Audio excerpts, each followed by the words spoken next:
your television. Gano puts it on a tee. Whitehead is back deep for the Cowboys. And the Cowboys at 3-7, they have no margin for error from this point forward. If you ask me, Jim, I think they got to run the table to get a chance to get to the playoffs. They believe they can do it. They've had big winning streaks before. It's an awful good football team they're playing against today. Romo will come out to the 20. He is the man who not only is the one that's really touting this stretch that they could have ahead. The players believe in him. He's filled with optimism. Of course, he won the first 2 games of the season, got injured in that second one. They didn't win a one when he was out for those 7 weeks. Comes back last week, they win again. Tyron Smith, that very impressive Dallas line. Witten, 6 catches away from 1,000 on his career. But this is the healthiest Dallas has been at any point this season. Starting this one today. McFadden's the running back, and they're going to give him a handle here for a pickup of 4. Tackled by Charles Johnson, who just rejoined the lineup after being on IR, designated to return. Jared Allen, they acquired him first month into the season, a trade with the Bears. Kuechly, former Defender of the Year. This is a defense. This kid Norman, he's sensational. He'll see a lot. You got to think of Des Bryant today. But they gave up only 14 yards rushing to the Redskins last Sunday, and that's an all-time mark by the Panthers defense in their franchise history. On 2nd and 6, Romo going for a deep ball here, and it is in and out of the hands and broken up there by Roman Harper along with Josh Norman. Des Bryant, for a moment I thought he might come away with it. Yeah, good timing that time by Josh Norman. You watch it the last second. He turns around and sees the football. That is played perfectly. And we talked to Josh Norman last night. Loves the fact that he gets a goal against the other team's best receiver. Really looking forward to going against Des Bryant. And excellent start and a confidence builder for a corner who plays a lot of man-to-man coverage. Says it inspires me facing the best wide receiver on the other team. He's got 4 picks. And he's run 2 of them back this year. 3rd and 6. Romo from the pocket. He is picked off. It's intercepted by Kurt Coleman. And Coleman breaks the tackle. He's at the 10. Gets around Witten, and he's going to find the end zone. Carolina, 59 seconds into the game, is on the board.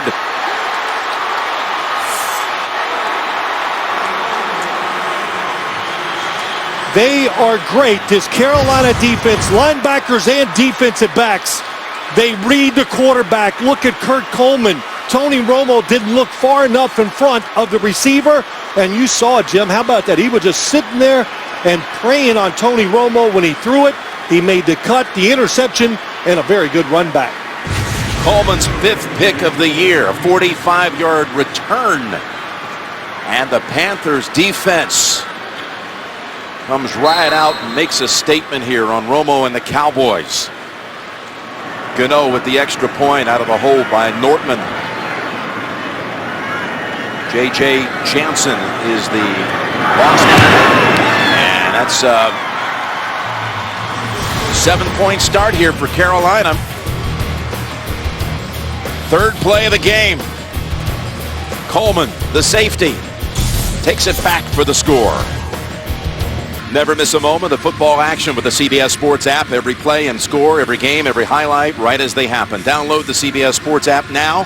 CBSSports.com/mobile. We were here 2 years ago on Thanksgiving, and the Raiders were the opponent. The Raiders scored a touchdown, actually, on a fumble return on the opening kickoff. We got a quick 7 on them on that day before the Cowboys controlled it the rest of the way that day.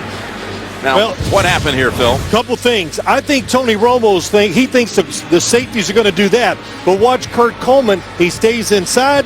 Tony Romo doesn't read it right. He's watching the quarterback, cuts across, and makes the interception.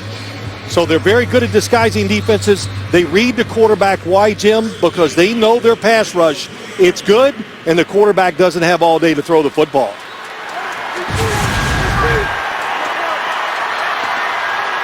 97 takeaway points. Now with the top takeaway margin in the league, the Panthers. As McFadden's going to get back 4. Look at Kuechly come up. By the way, did you notice on that touchdown return as Des Bryant and Josh Norman. Here they are on the near side 40. Now the return's happening, and these two are having a little chat, establishing parameters for the rest of this game. Look, here's the run back. They didn't even watch it. You know, I'm laughing, but I'm not. Because if Des Bryant would have took off, the run was going to come back right his way. He could have maybe made a tackle inside the 10-yard line on that interception. Second and 14.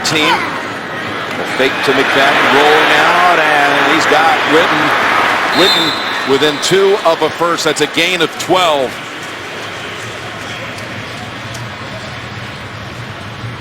Having a pass like that run back on you early, what does it do to you? Well, I don't care who you are. It can shake your confidence a little bit. That's why they came out there, Jim, and you moved Tony Romo to make the decision easier so he can find a passing lane and get himself into this football game. So there's no doubt. He admitted it. I watched it. You watched it. A lot of rust on his game after 7 weeks off, but he did get sharper last week as the game went on. 3rd and 2. Cowboys pass that. Was intended for Terrence Williams, and the Panthers defense takes it right off the field after 3 plays. Been Wickery. Well, people keep asking me, are the Panthers for real? Look, you can't get lucky in the NFL and go 10-0. You might get lucky and win a game or two. The defense, when you watch it, it has depth. They play a lot of players, and really no true weakness on any level as you watch them play. Ted Ginn Jr. back at the 25, waiting for Chris Jones, who's had a good solid year here punting for the Cowboys, especially his directional punting. He's going to earn himself a fair catch at the other and 50-yard boot. We'll see Cam Newton. He was out there chest bumping Kurt Coleman after the touchdown. He comes onto the field with a 7-point lead. The NFL on CBS is sponsored by Southwest. Transparency, low fares, nothing to hide. American Express this Small Business Saturday. Show up and shop small. And by Verizon. Watch live primetime games with NFL Mobile only on Verizon. Good luck to Coach Scott Smiley at Fort Worth Christian. They're getting ready for their state semifinal game Saturday against Grapevine Faith Christian. Good luck to both teams. All right, here's Cam Newton. Right in the heart of the MVP discussion, coming off his personal best 5-touchdown performance just last week.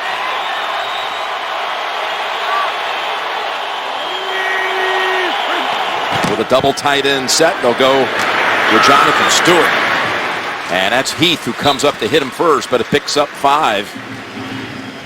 That offensive line includes Michael Orr protecting Cam Newton's blind side. Jonathan Stewart, by the way, 102 yards against the Redskins last week in what was his 100th career start and his 13th career 100-yard performance. He's had a good season.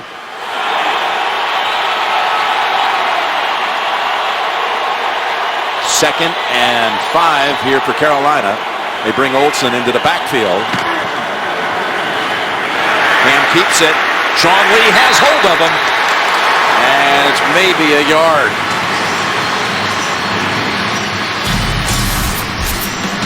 The Dallas defense would shut out Miami in the second half on Sunday.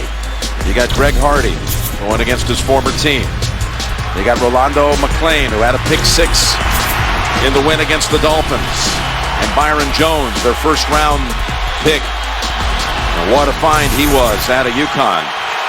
I don't know if you say a first-rounder is a find, but they are absolutely ecstatic about the rookie's play this year. Jericho Cotchery comes in as the 3rd receiver on 3rd and 5.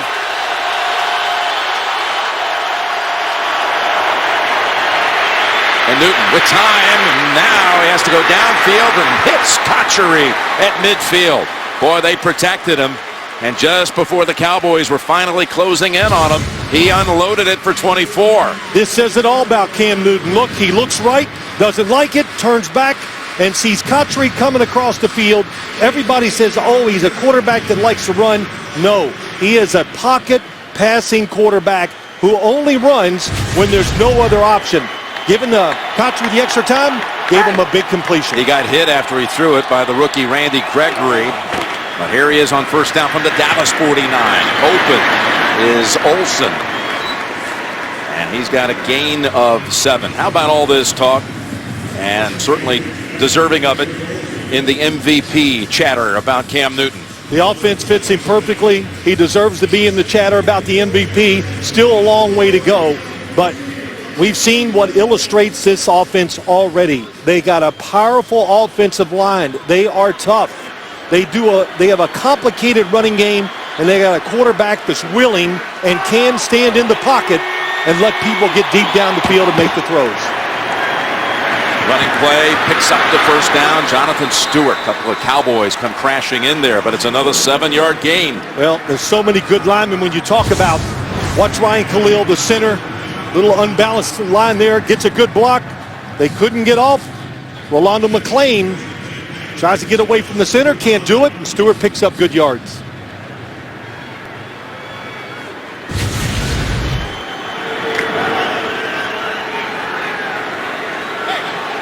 There's only so much you can do on defense, Jim, because of the run game and a mobile quarterback. You have to try to keep your eyes on Cam Newton. He's got a first down at the 35. Stewart looking for some opening. He waited long enough to find room for 4. Again, Sean Lee on the tackle. This holiday night on CBS, catch Holmes and Watson at their very best. Don't miss a new episode of Elementary tonight at 10, 9 Central, only CBS. Talked about what you're limited on the defensive side. I think if you're the Carolina Panthers, Greg Hardy, number 76, very good pass rusher for the Dallas Cowboys, plays all 4 positions on the defensive line. You have to be alert where he is at all times. 2nd and 6. Pass a little bit, maybe too hot and high for Olsen. It had some steam on it. Well, I will say this, and Cam Newton will miss some of these throws today where guys get open because he throws it so hard, and it will get away from him high. But the one thing is, Jim, if you have a chance to catch it, even because he throws it so hard, you can see the rotation. If you get your hands on it, it'll stick to those gloves. 2nd, 3rd down, the Panthers have faced on their first offensive possession. 2 on the play clock. And Newton takes the snap from the 31. It's off the hands of Jonathan Stewart. And we'll see a long field goal attempt coming up from Gano. Well, kind of hard to. I thought for sure Cam Newton was going to call a timeout. Didn't seem really convinced in what he was trying to do. He does so much work at the line of scrimmage, and he couldn't figure out what to call, what play to go with. And the Dallas Cowboys defense, give them credit. Good stand by them. Here's Gano, who's made 21 of 25 this year. 49-yard attempt. And the kick is good. Graham Gano. The Panthers put up 3. The first time they touch it. They got that interception return in the first minute. And it's a 10-0 lead for the visitors. On that Gano field goal, Byron Jones just annihilated Gano after the kick, but no flag, Mike Carey. Yes, well, you see the hit is pretty hard, but it's affected by the push by the offensive player. And once an offensive player pushes someone into the kicker, there will be no foul. It was Ed Dixon. Well, when you run that fast, let's be honest, he can run fast. And you just push him a little bit, they're going to go off course and fly through the air, and that's why we saw the contact.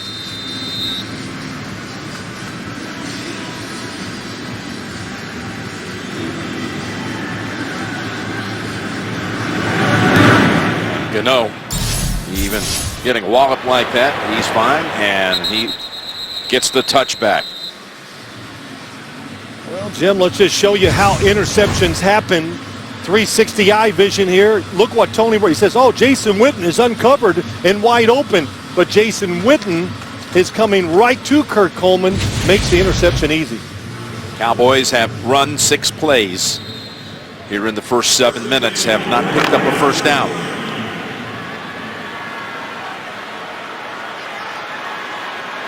Jason Garrett, the first Cowboy player to ever become the Dallas head coach. Here's the fake to McFadden. Romo looking for options, and he flips it over back to McFadden. And McFadden's got a gain of 20 out of bounds at the 40. This is what we kind of saw last week from Tony Romo, and that's what really propelled him to a victory. Couldn't get out of the pocket, but somehow looks backside and sees Darren McFadden break away from the pack.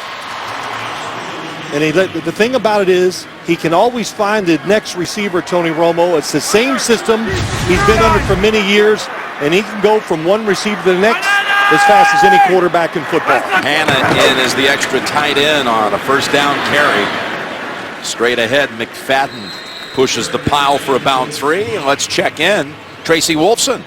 Jim, Tony Romo is 6-2 on Thanksgiving, and boy, would he like to get a win over the undefeated Panthers to add to the memories he has on this day. Jason Garrett telling us it's a privilege to play on this day. As for Cam Newton, it's his first Thanksgiving game, but he said he has dreamed since a kid of playing on this field on this day, and he said to now be relevant and do it with something special, something meaningful, means a whole lot more, Jim. Yeah, Cam was as eloquent as we've ever found anyone about playing on Thanksgiving Day, expressing what it meant to him and to his brothers. As the pass comes over to Whitehead, wide receiver screen, picks up about 3. It'll be 3rd down for Dallas. Well, you said it, Cam Newton. A lot of things to talk about. For one, you got to talk about the way he dressed when he came in. That was pretty fun. Not funny, but it was. You couldn't help but talk about it. As sharp as it gets. Yeah, had, what would you call it? Sparkling shoes on.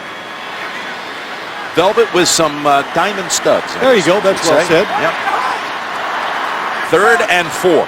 See this a lot. The Carolina defense, they like to get up inside both linebackers.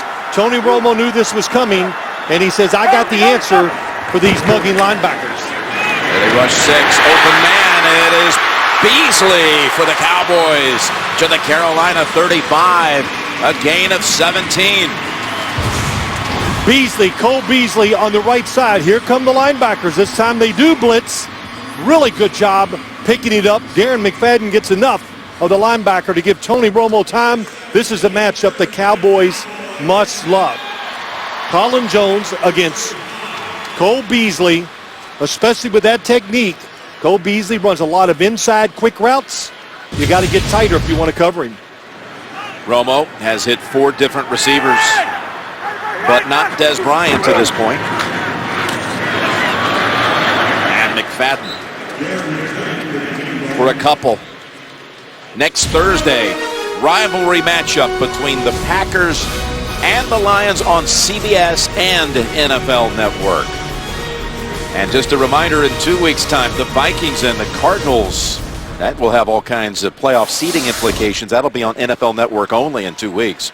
But again, Green Bay, Detroit, CBS and NFL Network, a week out. And the Lions are going to come into that game having won 3 straight today. Absolutely demolishing the Philadelphia Eagles behind Stafford's 5 touchdown passes. 2nd and 8. And Romo hesitating because nothing's there. And now takes off and flings it downfield. Over the shoulder, but out of bounds was Des Bryant. Kuechly was the one all the way down there with Des. Well, good job. Luke Kuechly seeing Des Bryant going down the sideline and picking him up, and he is out of bounds. Second foot doesn't come down anyway. But the big thing was the pass protection. This is a very good defensive line Carolina has, and the Cowboys' offensive line just pushed them all inside, gave Tony Romo the extra time to look for the big play. 3rd and 8. They failed to pick up any yardage. It would be about a 51-yard field goal attempt. Looks like its own defense. Tony Romo changed the play. Wide open in the middle field. McFadden, he's got the first down. The ball comes out when he hits the surface, but they rule him down. That's Terrence Williams, just in case, scooping it up, but it's a gain of 14, and they'll move the sticks. Too easy for Tony Romo. The defense drops back. He knows it's a zone defense. He all the way is just looking and just waiting for Darren McFadden to come into his eyesight. Contact. No question, he was down. That's right. Devin Street comes in for Dallas as a wide out. They load up the left side. from the Panthers 14. Des Bryant not out there for this play. And they run it with McFadden securing it with both hands. Got a yard, maybe two. Tonight, a festive night of comedy on CBS. Big Bang Theory, new episodes of Life in Pieces, Mom, and Two Broke Girls.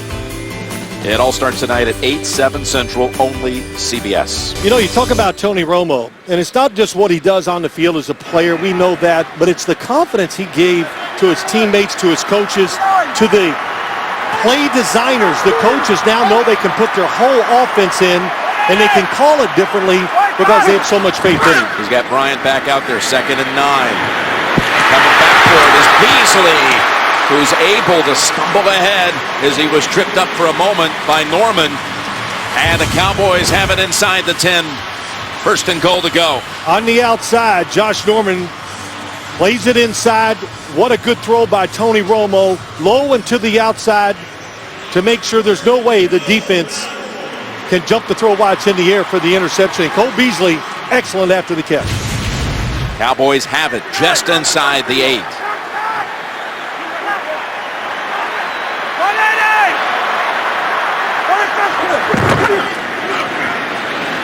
McFadden right into the arms of Jared Allen.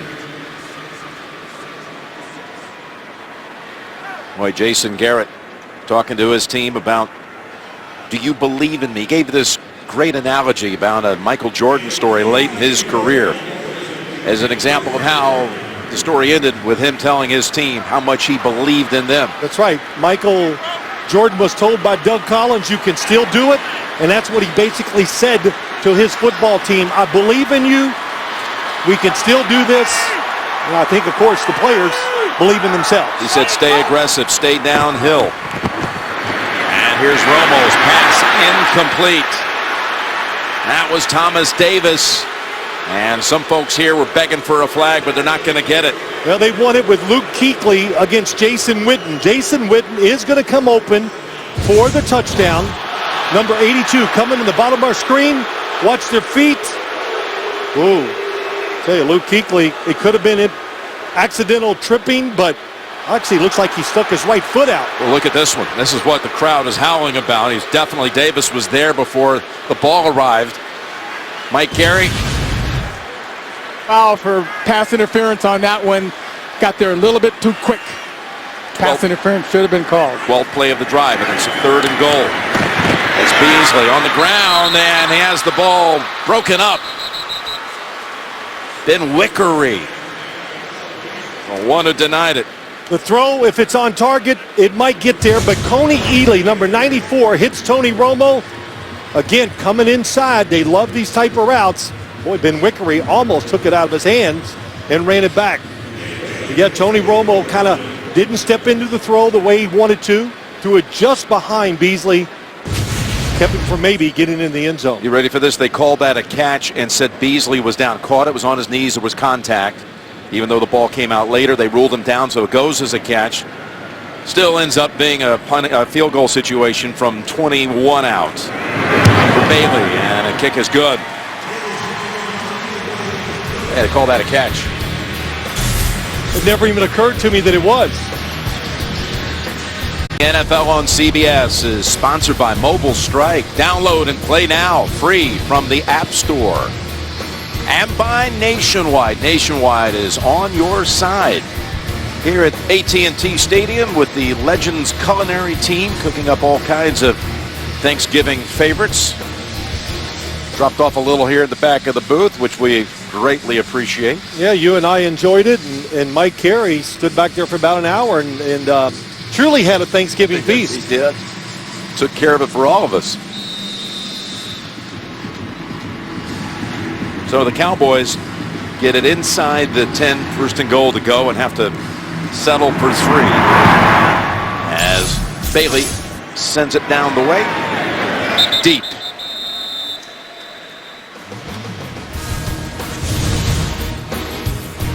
(10-3) Panthers. Minute to go in the 1st quarter. Happy Thanksgiving. Hi, I'm Ron Torbert. On behalf of my crew and the entire NFL officiating family, we'd like to wish you and your families happy Thanksgiving. Ron Torbert and all the crew. You know what was impressive about that? I watched him do it in pregame. He did it in one take. That's right. One take. So this is just the second drive for Carolina.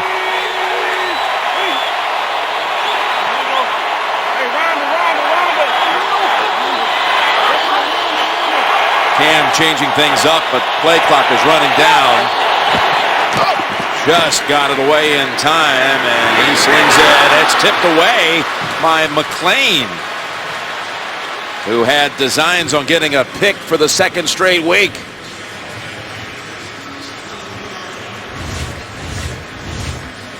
And 14 straight regular season wins for this franchise. Remember, they were 3-8-1 last year when they lost at Minnesota. One out, won the division, won their first game in the wild card round before getting knocked out divisional round at Seattle. Second and 10, Stewart. Nowhere to go. Ron Rivera in his 5th year and well on his way to winning this NFC South division for the 3rd straight year. His 75th game as the head coach at Carolina. What a job he's done. what a job. Patience by the owner and the organization. Gave him a chance. Didn't have to worry about his job. And now they have constructed a football team exactly the way he wants it. Big and physical, an offense that can run with power and throws it down the field. 3rd and 10 for his Panthers. Cowboys back off the blitz. Rush 3 and the pass on the mark to Olsen. Tiny window and Newton found it for 24. Well, going down the seam to the left of your screen. And there is really no window. It's the fact that it got there so quick that Brandon Carr, nice little double move by Greg Olsen. Brandon Carr is all over, but Cam Newton does not hold back when it comes to throwing the football with speed.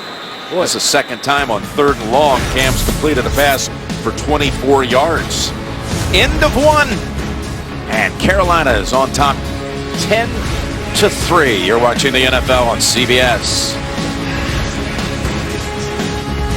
Carolina Panthers brass. You've got the president right there on the front row standing up, former AD at TCU, Danny Morrison. And on the back row, Rosalind and Jerry Richardson, the owners. And back in '93, when Mr. Richardson brought the Panthers into the league, it became the first man since George Halas to have played in the NFL and become an owner. Challenge the ruling on the field on the previous play of a completed catch. We'll review the play. Timeout. So they're going to challenge the catch that closed out the first quarter for the big gain. Jason Garrett is burning because they should have never challenged this. After the review, the ruling on the field of a completed catch is confirmed. Dallas is charged with their first time out of the half. The clock will start on the snap. Got some bad info, that's for sure, from up top. And this was the easiest one you'll ever see, Mike Carey. Yeah, that was easy, and he got in there because even though there's a quarter break, it has to have a legal snap before he cannot challenge. But boy, he'd like to have that one back. It was a clear catch. Well, you picked it up, Jim. He was walking up and down the sideline talking to himself because the information he got from above, he saw something entirely different than what we saw. He reached a whole new shade of red. He was burning. So first play, quarter 2, it's Stewart. Wiggling to the outside and taking it to the Dallas 49. Gain of 7. You got to be so careful in this run game. You say, oh, it's going to be the zone read. He's going to go across the formation. But no, he cuts it back. And look at the block by number 88, Greg Olsen. You know, I kind of was talking about, man, they should send him out more on passes. He's got Sean Lee. Good job of sealing it. But once you really study this Carolina Panthers offense, you realize the value of Greg Olsen, his blocking in pass and the run, and, of course, going down the field to catch the ball. 2nd and 3 from the gun. Brings it over to the sideline, and that is Funchess.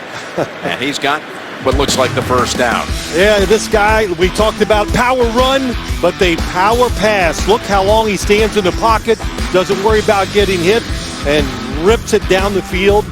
So, Jim, when you say he fires the football, I mean it. Yeah. I mean it today. That's right. Not just a cliche that we hear all the time. Said he learned to throw the football from his father, Cecil, who actually played safety at the college level at Savannah State and was signed by Gil Brandt and the Dallas Cowboys. He went to the camp back in 1983 and was one of the last cuts. First down and a flag out as Newton breaking tackles to the 42, but it's probably going to be a hold call against Carolina.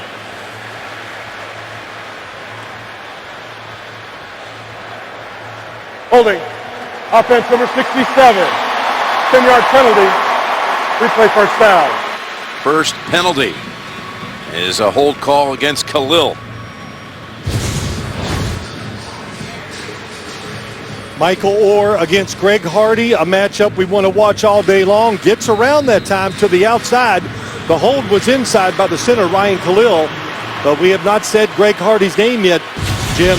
Offensive line of Carolina doing a good job. Of course, they keep you off balance with all the different runs, and the fact you got to be careful because the quarterback can run too. Here's first and 20. And that's to Burson. Brenton Burson for a gain of 12 in this season of giving. We'd like to give thanks to all of you for once again making CBS America's most watched network. Happy Thanksgiving from everyone at CBS. Well, the Dallas defense, Jason Garrett, all they talked about, let's don't turn the football over. Let's see if this Carolina defense, offense, gets a lot of really good field position because of the great defense. Can they drive it the length of the field and score? Here's second and 8. Hit when he threw it, and it falls harmlessly to the ground. Cowboys, though, starting to apply a little pressure on Newton here. They are. I think David Irving that time, number 95, hits Cam Newton's arm. Yes, he did.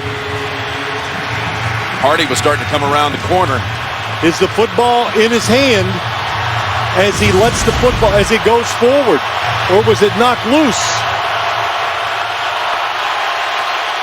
Ruling on the field was incomplete. Well, the Cowboys just lost a challenge. So they're going to let that one go. 3rd and 8 coming up.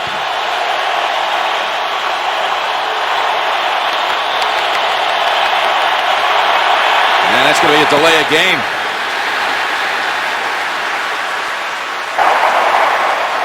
Delay of game. Offense. 5-yard penalty. Third down.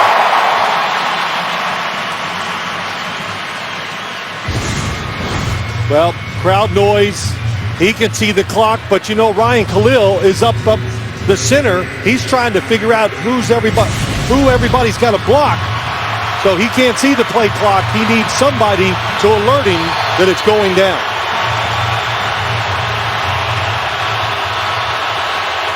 Ball spotted back at the 48, bringing up 3rd and 13.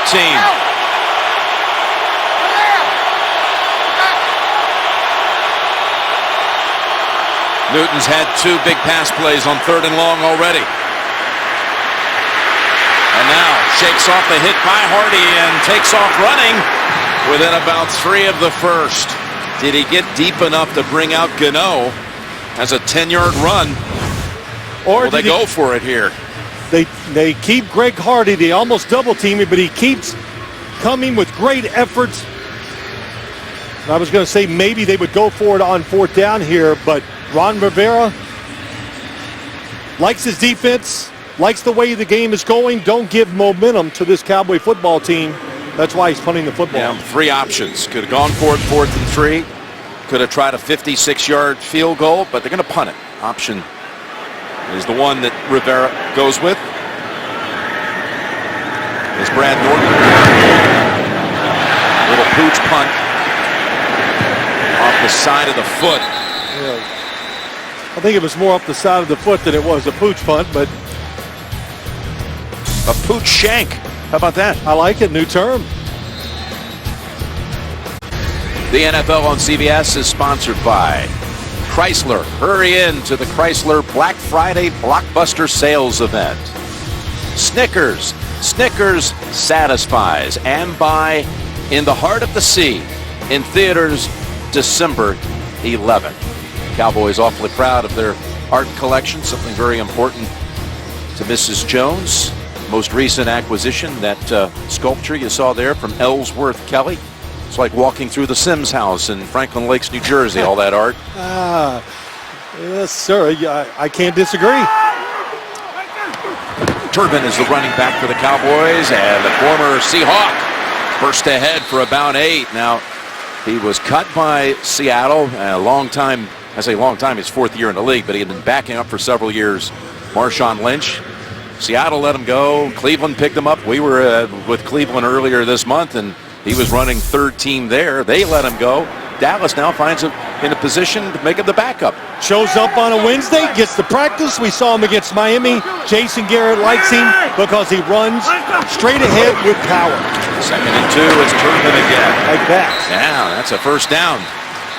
Even with K1 short on his back.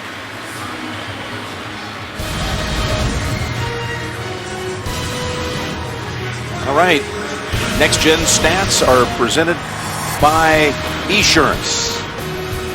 Insurance for the modern world.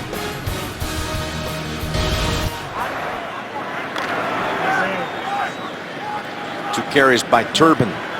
Brings the football out to about the 27. Kuechly looking across the way. Trying to cheat to his right side, but the ball is going the other way, and it's incomplete. Still trying to get Des Bryant the football for the first time. No catches. Targeted 3 times. Well, Josh Norman is covering him sometimes in man-to-man coverage. We saw this early.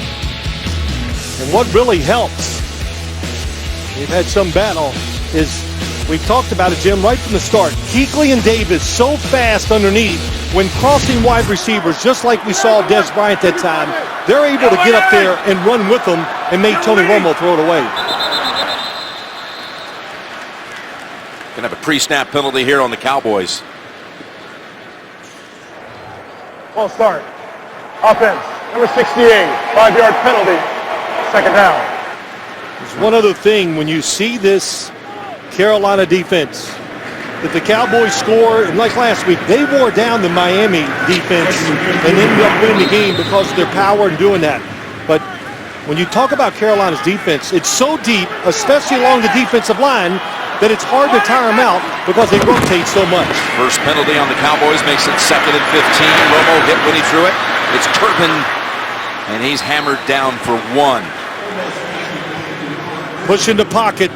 Couldn't tell which one's doing it, but boy, you're talking about some big power up inside.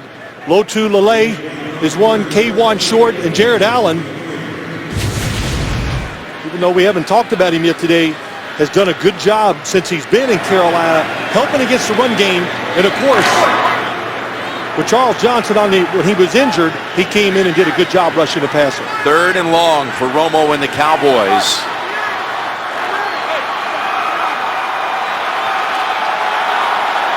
Back has 59. You're good.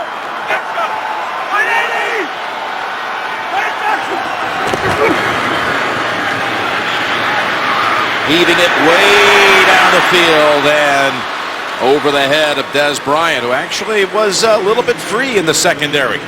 Yes, he was. Tony Romo moved up in the pocket. The zone kind of broke down, but here's what happens when you're moving forward as a quarterback. The football is just going to go farther. A little in double move, so he ran across the field and was going up. And when he steps up, he just puts a little too much juice on the football. Boy, Des Bryant, if he throws it across the field, it's a big play. Chris Jones. The 2nd punt of the game. Was there contact there? It's recovered up right away anyway by the Carolina Panthers. I'm not sure. It looked like, Jim, that it hit a Dallas Cowboy player. That's right off the back of Marlowe. You're right. It was Dean Marlowe. Hit the back of his leg, and he was smart enough to alertly fall on it.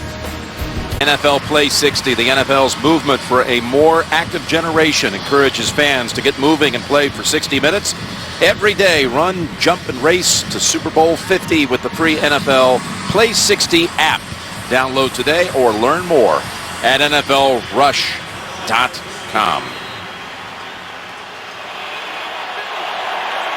10-3, Panthers lead it. The game's only touchdown. An interception returned by the Panthers. Kurt Coleman. Zone read, and that's an 11-yard gain there for Cam Newton. Well, something they did there, Jim, was interesting. Look how they stacked the receivers outside. There's so few people inside that Cam Newton right away says he doesn't always read it, but that time, that's why they called the play. He read Greg Hardy. Greg Hardy chased the running back, and he kept the football for a good gain. And with that run, Newton, for the season, goes over 400 yards rushing. Back a short throw to his tight end, his favorite target. Greg Olsen, gain of 7. Yeah, this season for Cam, it has all come together. The 20 touchdown passes, 5 of them coming just last week against the Skins. He tied Steve Berline's team record with the 5 touchdown throws. Well, I'll say this. When you look at Cam Newton, he's as valuable to this football team as you can imagine. And it just goes case in point. When you look at quarterback numbers, they can lie because they lie about him because he's playing a heck of a lot better than some of those numbers say. A 2nd and 3. Harry's heaving it down the field again. Open target, and it's Devin Funchess, their rookie, taken out of Michigan in the 2nd round. He just got his first start last week, and he's coming on the last 3 weeks. Picks up 15. Well, he looks like a different receiver than the one I saw at the University of Michigan. He just looks trimmer, looks faster, and of course he's just catching on to the pro football game. And Ron Rivera said it, Kelvin Benjamin getting hurt has made, which he did in preseason, has made Cam Newton look at all the receivers instead of just 1 or 2.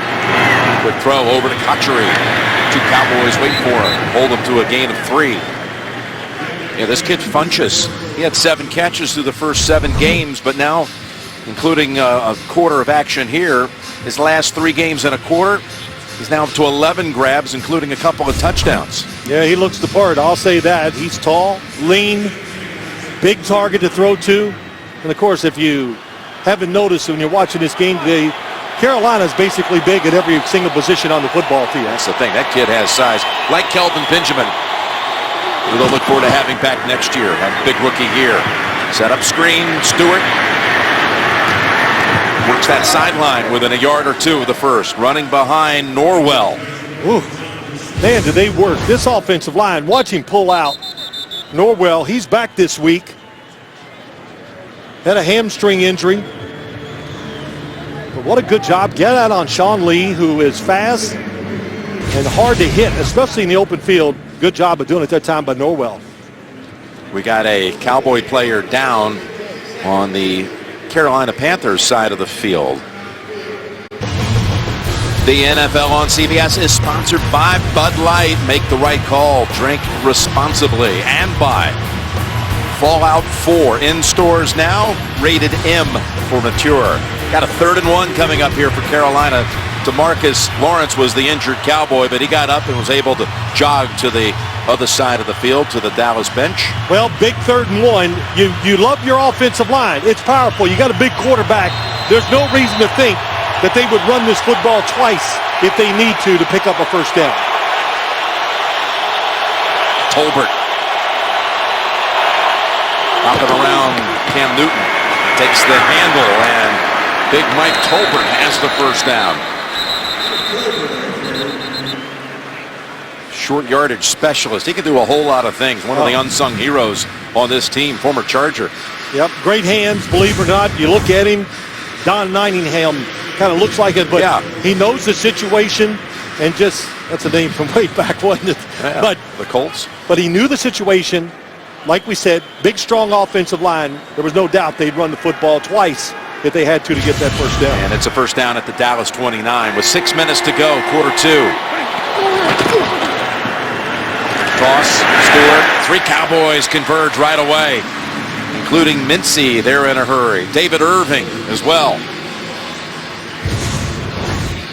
Well, this time, if they can get outside, Tolbert is going to be blocking the linebacker, but Mincy did a good job forcing the run back inside, nowhere to go.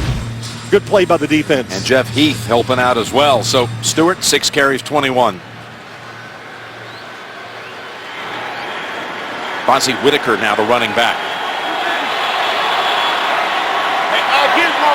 3 plays, these last 3 plays, 3 different backs. 2nd and 12. Flags down at the line of scrimmage as Cotchery takes off with it. And he is shoved out of bounds. Cam Newton saw that it was man-to-man coverage, changed the play, had Cotchery coming across the field. Boy, what a valuable person he has been so far this year. Illegal shift by the offense. All 11 players were not sent to a second after the shift. That's a 5-yard penalty. Replay, second down. Takes away a 14-yard completion to Cotchery. Yeah, big play. They're the 2 up top. Cam Newton gets the snap. They weren't set for that 1 second that you'd have to be steal. That was a big penalty against the Carolina offense. DeMarcus Lawrence returns to the Dallas defensive front. 2nd and 17, Panthers.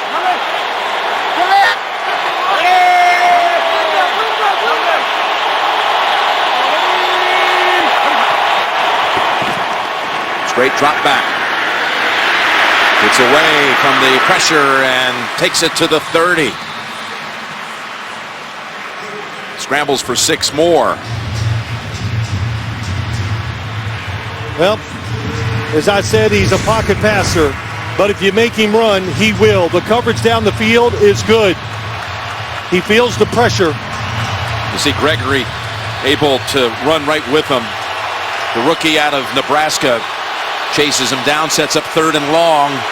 Call it 3rd and 11.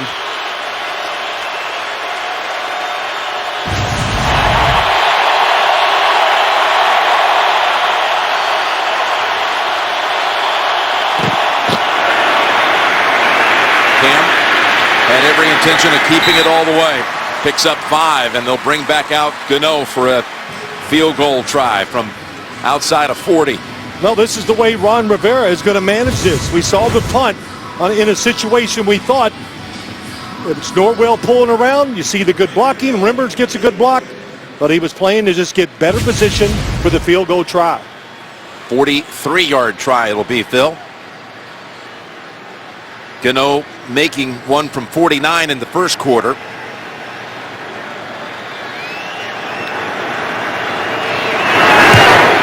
And Gano splits the uprights.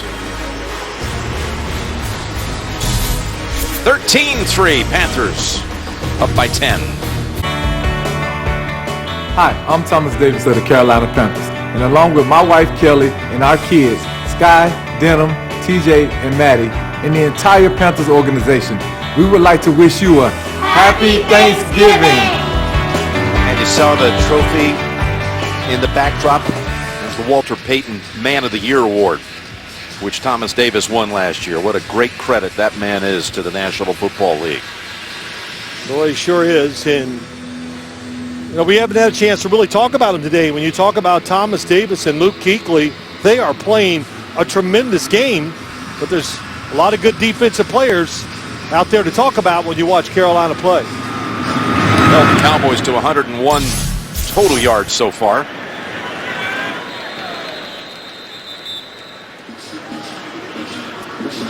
All right, let's take a look at next-gen stats presented by Esurance.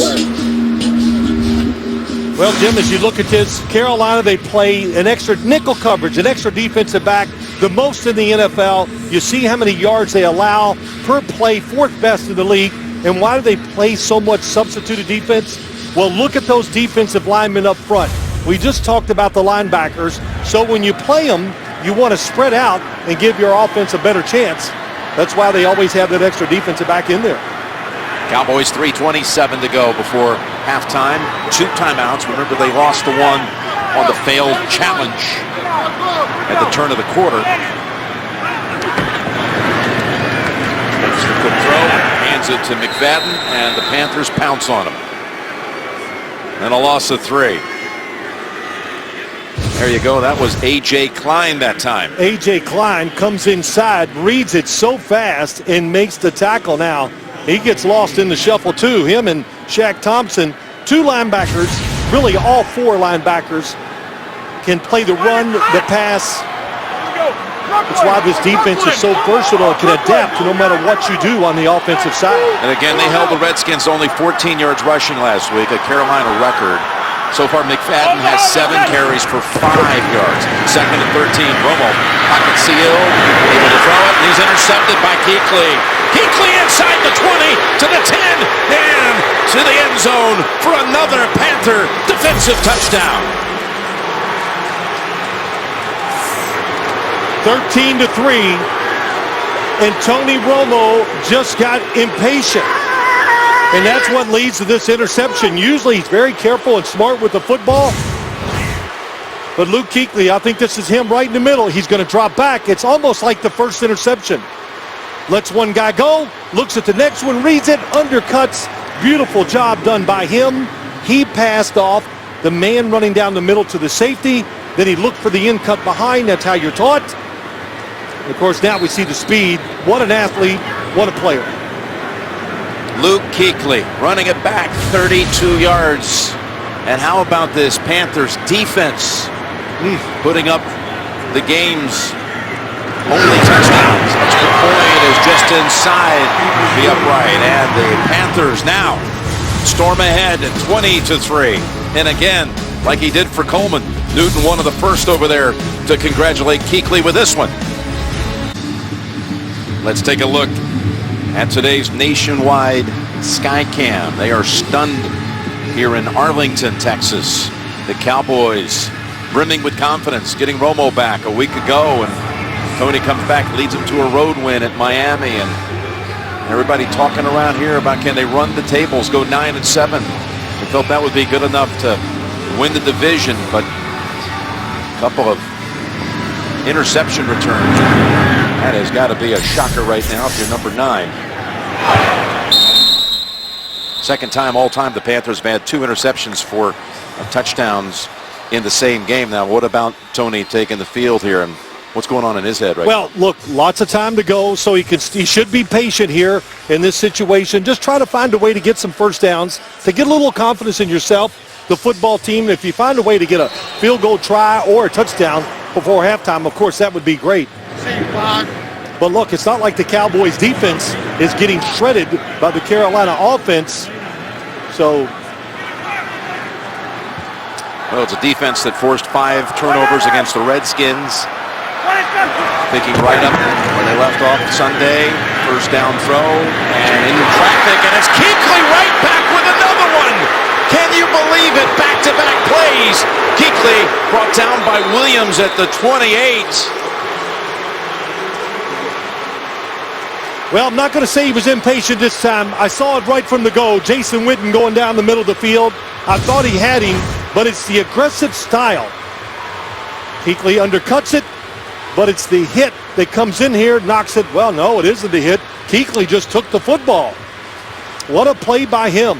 You think your tight end's going to beat him? Man, what a catch. Didn't see it live. I saw it on the replay. That is tremendous. Look at Coleman launching into Witten, taking him out as Kuechly comes up with grabs on the last 2 plays from scrimmage. You got Dez Bryant without a catch, but you got Kuechly with 2. Boy, just tremendous play by a tremendous athlete. And now trying to strike right off of it. They're going to go over to Stewart. Cowboys push him aside at about the 22. Everything that the Cowboys wanted in this game today was to make Carolina, see if they can move the football down the field without the turnovers by their defense. And of course, that's not worked out very well. 3 interceptions by Tony Romo. Just doused himself with a cup of water here, trying to shake off the shock. He's 8 for 17 for 82 yards and been picked 3 times. 2 have been run back. We've reached the 2-minute warning. Coming up, the Verizon halftime report. JB, Tony, Coach Cowher, Bart, and Boomer. Their analysis of the first half here coming up on the Verizon Halftime Report. Plus, you're going to see live from the field here Luke Bryan's performing at halftime. Luke Kuechly took care of business here in the first half to this point. Luke Bryan will take care of halftime. 2nd and 3. That picks up the first down. Scooting ahead is Stewart for 5, and Tracy, down to you.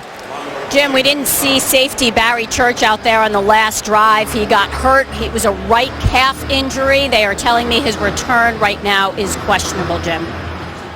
So we've got Jeff Heath out there for Barry Church. Yeah, Barry Church was the guy they were hoping to match up against Greg Olsen when they wanted to play some tight coverage. But Heath, watching the last couple of weeks, has played very well, so he can fill in nicely. Panthers have all of their timeouts. And no hurry here with 1:15 to go. First down run, Stewart, Wilbur, and Lee. And the Cowboys give up 3 more to Jonathan Stewart. Well, Ron Rivera loves this offense. Why? He played linebacker when he was in the pros. He coached linebackers, defensive coordinator. Because I love the way Cam decides what play to call, and it's always inside 5 seconds. They shorten the football game. They're not afraid of playing it close. They got big playmakers. If they need to try to get it down the field or make a play on the defensive side, which you've seen today. Well, look how they use the clock here, moving to the half-minute mark. 2nd and 7. Again, all their timeouts, electing not to go one there to the back of the end zone and thrown away with 24 seconds. And again, the Verizon Halftime Report is coming up, and we'll be taking you at that point back to the studio to JB and the crew in New York. Plus, we'll return here for the concert at halftime by Luke Bryan.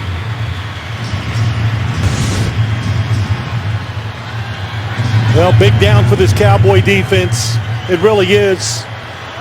To just give up 3 after everything that's gone wrong. Can they find a way to get pressure to make Cam Newton throw the football away? From the pocket, down to the 3, and the catch is made, and a timeout called. It looked like maybe an extra second or 2 should have been added to that. Picks up 12, timeout Panthers. Cotchery with the catch sets up the Panthers at about the 2. Well, they're trying to play it safe. The Cowboys defense, they fake it, which a lot of teams run down the middle of the field on that look. He sold it to Rolando McClain, stopped, and Cam Newton, as usual, did not hold back and fired it in there.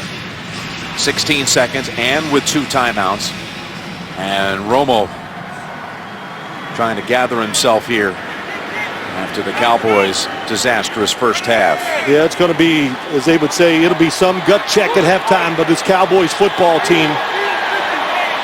You've got to talk yourself into coming back out knowing your season's on the line. Fake to Tolbert, up top, end zone, and dropped at the last moment. It was Olsen who had his hands on it, and it was stripped away by Byron Jones, the rookie we talked about.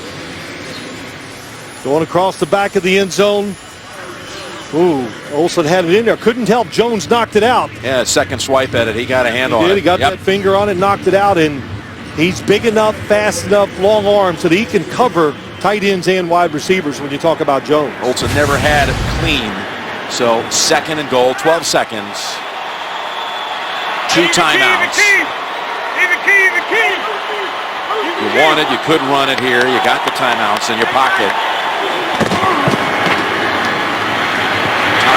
To the end zone, and incomplete. Sean Lee helped break it apart from Ed Dixon. Sean Lee knocks it out. Dixon coming across the field.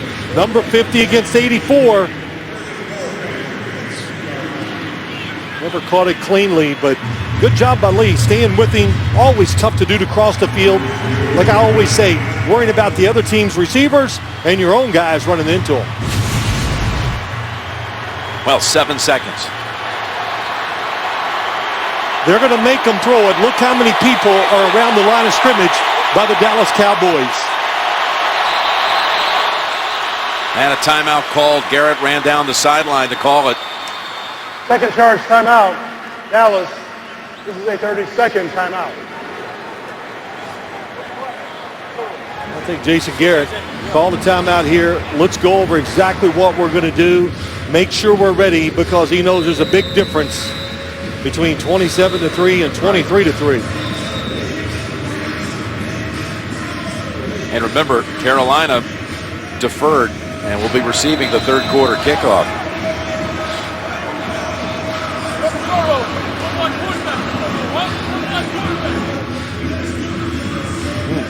There's Jerry Jones.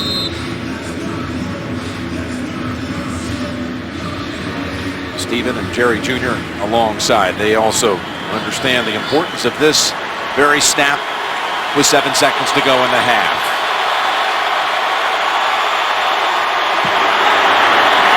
To the end zone, broken apart, but a flag is thrown with 3 seconds. Going to Funchess. Jones was the defender.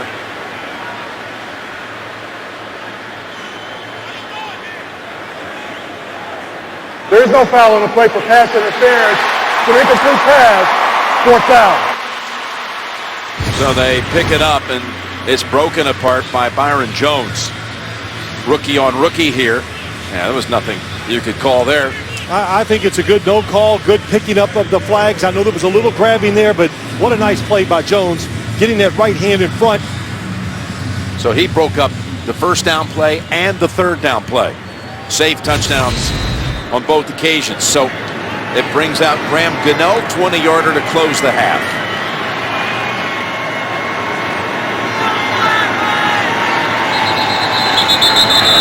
Another whistle. And a flag on the field. Ball start. Offense, number 79. 5-yard penalty. Still 4th down. I'll tell you what, that stop by the defense, that was 3 tough throws. They broke up 3 passes, and that has to give you a little hope if you're a Cowboy player that, all right, we made that stand. That's got to make you feel a little bit better going in at halftime. Going to have to change their game plan for sure. Probably on both sides of the ball a little bit when they come back out in the second half. And 25-yard kick it'll be from the right hash. Connects for the 3rd time in the half. Carolina with 13 points in the final 3.5 minutes. And remember the third quarter kick. 23-3 lead Panthers. 184 yards of offense versus only 98 by Dallas. Cam Newton, 11 out of 19, 120 yards. Not a single offensive touchdown to be found. But that defense came up huge for the Panthers. Let's go to Tracy. A lot, Jim. Coach, 3 interceptions by Tony Romo. Can you pinpoint what the struggles can be related to? Yeah, the turnovers are the story of this game. Obviously, they returned 2 of them for touchdowns and great field position on the last one. I think just trying to be aggressive down the field with the football. They've done a good job getting deep in their zones. We have to throw the ball underneath. We have to sustain drives. We can mix the run and the pass. I think our defense has done a nice job stepping up and slowing those guys down. You mentioned being aggressive. Des Bryant, no catches tonight so far, so how do you get him more involved? I think the biggest thing, again, goes back to the takeaways. That limits our opportunities. If we didn't get into the rhythm of a drive by mix and run and pass, we'll get everybody involved. Appreciate it. Thanks a lot. Jim? That's the end of the first half with the score. Carolina 23 and Dallas 3. Back with the Verizon halftime report after this message and a word from your local station. You're watching the NFL on CBS, home of Super Bowl 50. We're ready now for the start of the second half. Jim Nance, Phil Simms, along with Tracy Wolfson. Mike Carey here in the booth. For any rules clarifications, the Cowboys to kick to Carolina as the Panthers deferred at the start. The last team with 2 interceptions returned for touchdowns on Thanksgiving. The Raiders did it in 1967 against the Hall of Famer Lynn Dawson. And we'll see Newton and company from the 20. No, you think the guys really need some sort of chip going into a game like this. Carolina all week long coming into the game was a slight underdog here. Do you think that played at all into the way we saw them run out here in the first half. I've seen him play like this a lot this year, but Ron Rivera said it was disrespectful when somebody asked him that question. But just to talk about this game, though, real quick, Jim, for the Cowboys to get back in it, their defense has got to play great. Find a way to get a turnover, get some 3-and-outs, give your offense some field position. But to answer your question one more time, they're sure playing like they got a chip on their shoulder when you watch Carolina. I'll give it to Stewart on the first play of the third quarter. Stewart now with that rush, 9 carries for 35 yards. First half numbers look like this. Dallas 16 on the ground, 98 total, and again the 3 turnovers.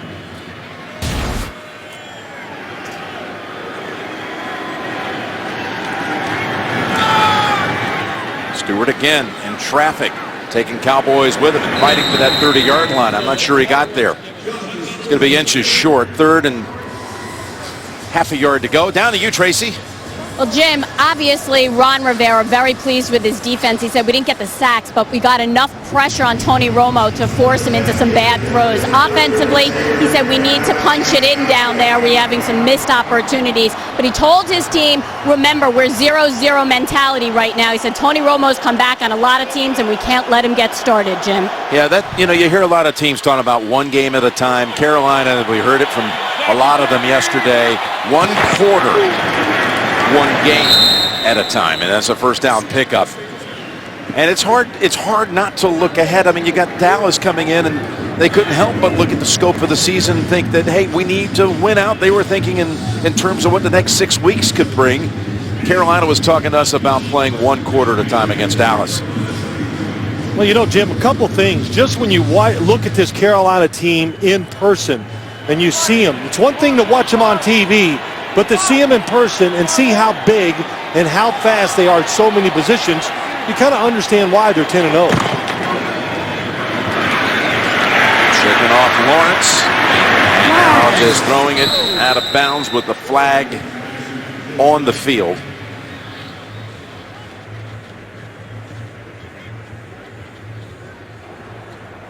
Holding. Offense number 70. 10-yard penalty. Repeat first down. Called on Trey Turner as the Panthers and the Patriots find themselves 10-0. These two who met in the Super Bowl down in Houston a little more than 10 years ago. There you see the comparison between the unbeatens. New England with a game at Denver this Sunday night. Well, starting 10-0 means you're a good football team. Maybe you got lucky once or twice, but you're setting yourself up where you can get that bye week, get a playoff game at home. Man, that's a much easier road to go to the Super Bowl when you do it that way. Bears shooting down the field, and Funchess was covered up by Brandon Carr. Tell you, when multiple teams start 10-0 or better, we're talking about since 1940. Back in 90, the Giants and the 49ers, you guys met in the NFC Championship game that year later on. And then the Colts and the Saints, they would meet down in Miami. We were there for that Super Bowl. And now you have these two. So, again, percentages, you get to 10-0, a high probability you could end up, in the end, in the big game. Of course, Ron Rivera was on the 85 Bears. That team that got off to 12-0 before losing to Don Shula's Dolphins.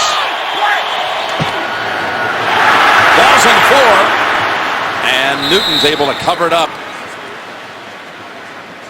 So it's going to be 3rd and forever here for Carolina. That lost a couple. 3rd and 22 on the way. Well, Cam Newton just mishandled the football as he was going to make the read. Could have been, I think he was just going to hand it off. But this is what the Dallas Cowboys need. They need this for their defense, but they need to stop them right here so they can get some good field position for their offense. That's on me, he looks to the sideline and says.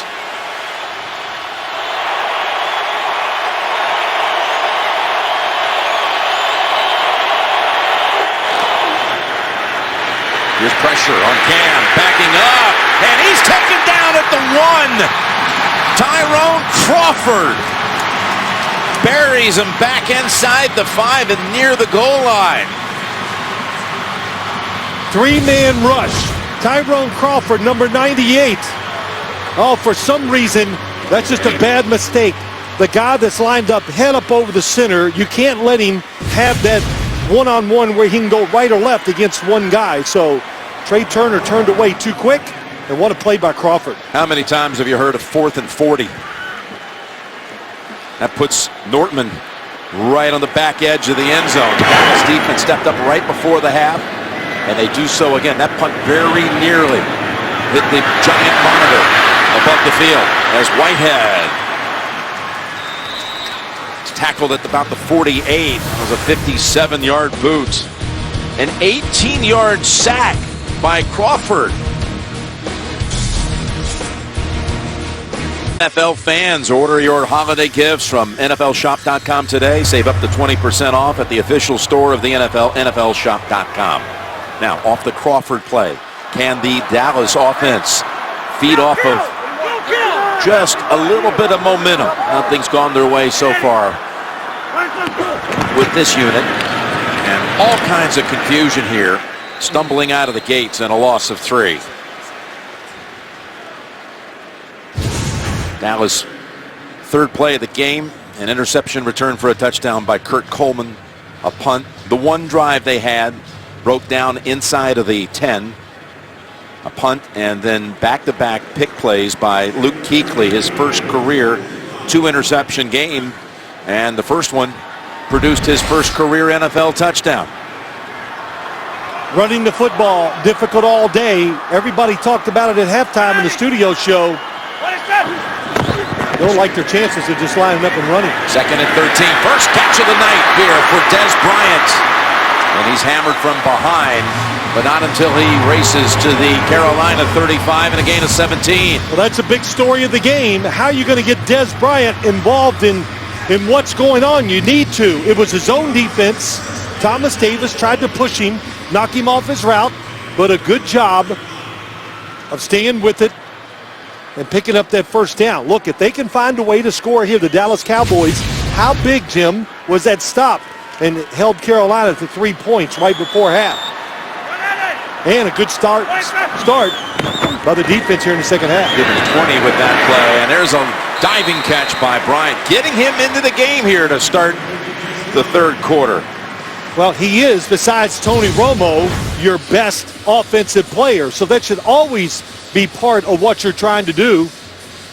Boy, that's Thomas Davis. Yeah, coming right in on Romo. Romo saw him coming and ducked after the release. I would duck too. The linebackers, you got a big defensive front for Carolina. We said it. Very fast linebackers. What a great combination for today's NFL. So after back-to-back completions to Dez, he goes to the Dallas sideline. Try to activate that running game, which has been held in check, and it is again for no gain. Now 9 carries for McFadden for 2 yards. Well, the bounce out, what we saw right there, pretty tough to do. Man, it comes down to this. We don't give the credit a lot of times to defensive linemen or offensive linemen, but Star Lotulelei and K'Wan Short have been terrific inside. And they're allowing Luke Kuechly and Thomas Davis to run free and make all these plays that we see, Jim. It's a 3rd and 3, and you wonder, down 20, would they possibly be in 4-down territory? Kuechly trying to read Romo's signals. Over to Escobar, and they, in fact, look like they did have a complete read on it. Knocked down right away by Colin Jones.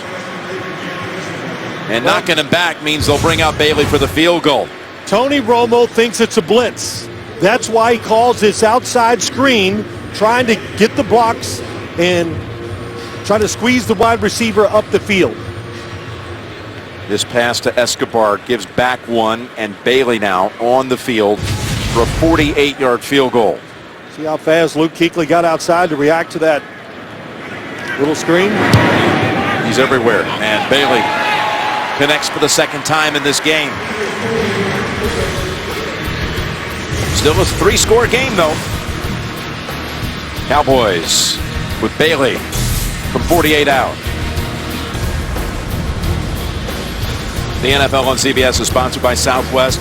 Transparency, low fares, nothing to hide. Dr. Pepper, football and Thanksgiving. It's a one-of-a-kind tradition. And by Honda. Hurry in for great deals during Happy Honda Days. I think that's where Lance Barrow, our producer, spends most of his nights when he's at home, which isn't home all that often. Hard 8 barbecue. Well, we had a little bowling tournament the other night. We brought in some food from the Hard 8. Pretty good stuff. A lot of fun. Kind of hard to eat ribs and then bowl at the same time. I've got to question your and I'm going to say this on your menu selection. You're getting closer every year. You are going to win that tournament one year. 168. I don't know. Best I can do. Competition's tough.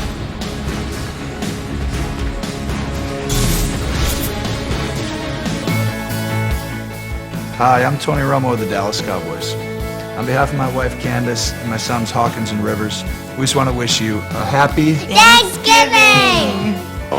They're going to be having their Thanksgiving tomorrow for about 15, including Candace's family. Meanwhile, up in his hometown on the outskirts of Burlington, Wisconsin, Romero and Joan Romo today, actually, right now, hosting about 50. Watching and feasting and hoping there can be some sort of big turnaround here. Here's a give to a sprinting Jonathan Stewart for 7.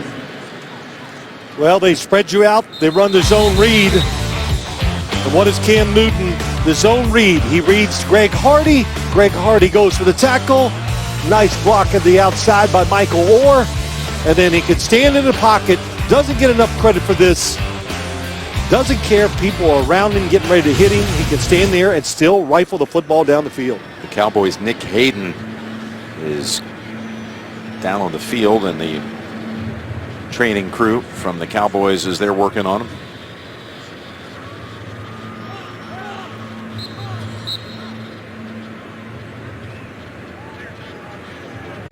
The NFL on CBS is sponsored by AARP, Real Possibilities, and by Macy's. Nick Hayden was able to get up and walk to the sideline, but now being taken in as the Panthers have a 2nd and 3. Mid-third, 23-6 Carolina.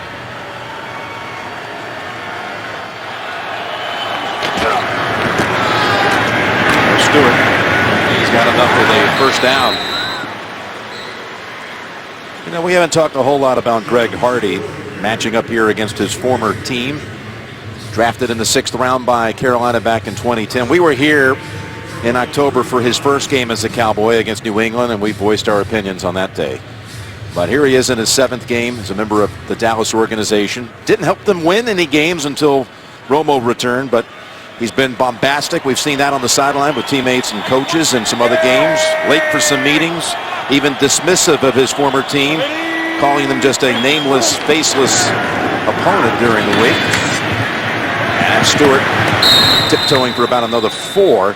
So Jerry Jones met with him leading into the game this week to discuss the never-ceasing distractions, whatever you want to call it. And Jones came away saying he thought that Hardy understood and has agreed to really work on his behavior. Well, I'll say this. I'll make it quick. I think he knows the situation he's put himself in, or he does now. And your conduct, it can't be good. It's got to be perfect on and off the field. That includes how you treat your teammates and how you act on the sideline. Here is Tolbert with the carry, and that's near another first. I believe he's got it. How about this? The Cowboy defense has a good stand. The offense had a chance. But this Carolina offense doesn't panic, and they just come out and they run the football for 2 first downs. Puts Carolina over 100 rushing. And that's significant because that's now 22 consecutive games that they've rushed for at least 100 yards. Yep. When you got a good offensive line, good running back, and of course a quarterback that can move too. By the way, Seattle comes into the week with 21 straight games of 100 rushing or more, and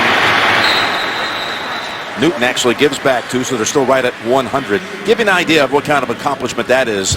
The last team to reach 23 straight games, as you see Newton on the zone read. Well played here by the Cowboys. Sean Lee and then Jones coming up.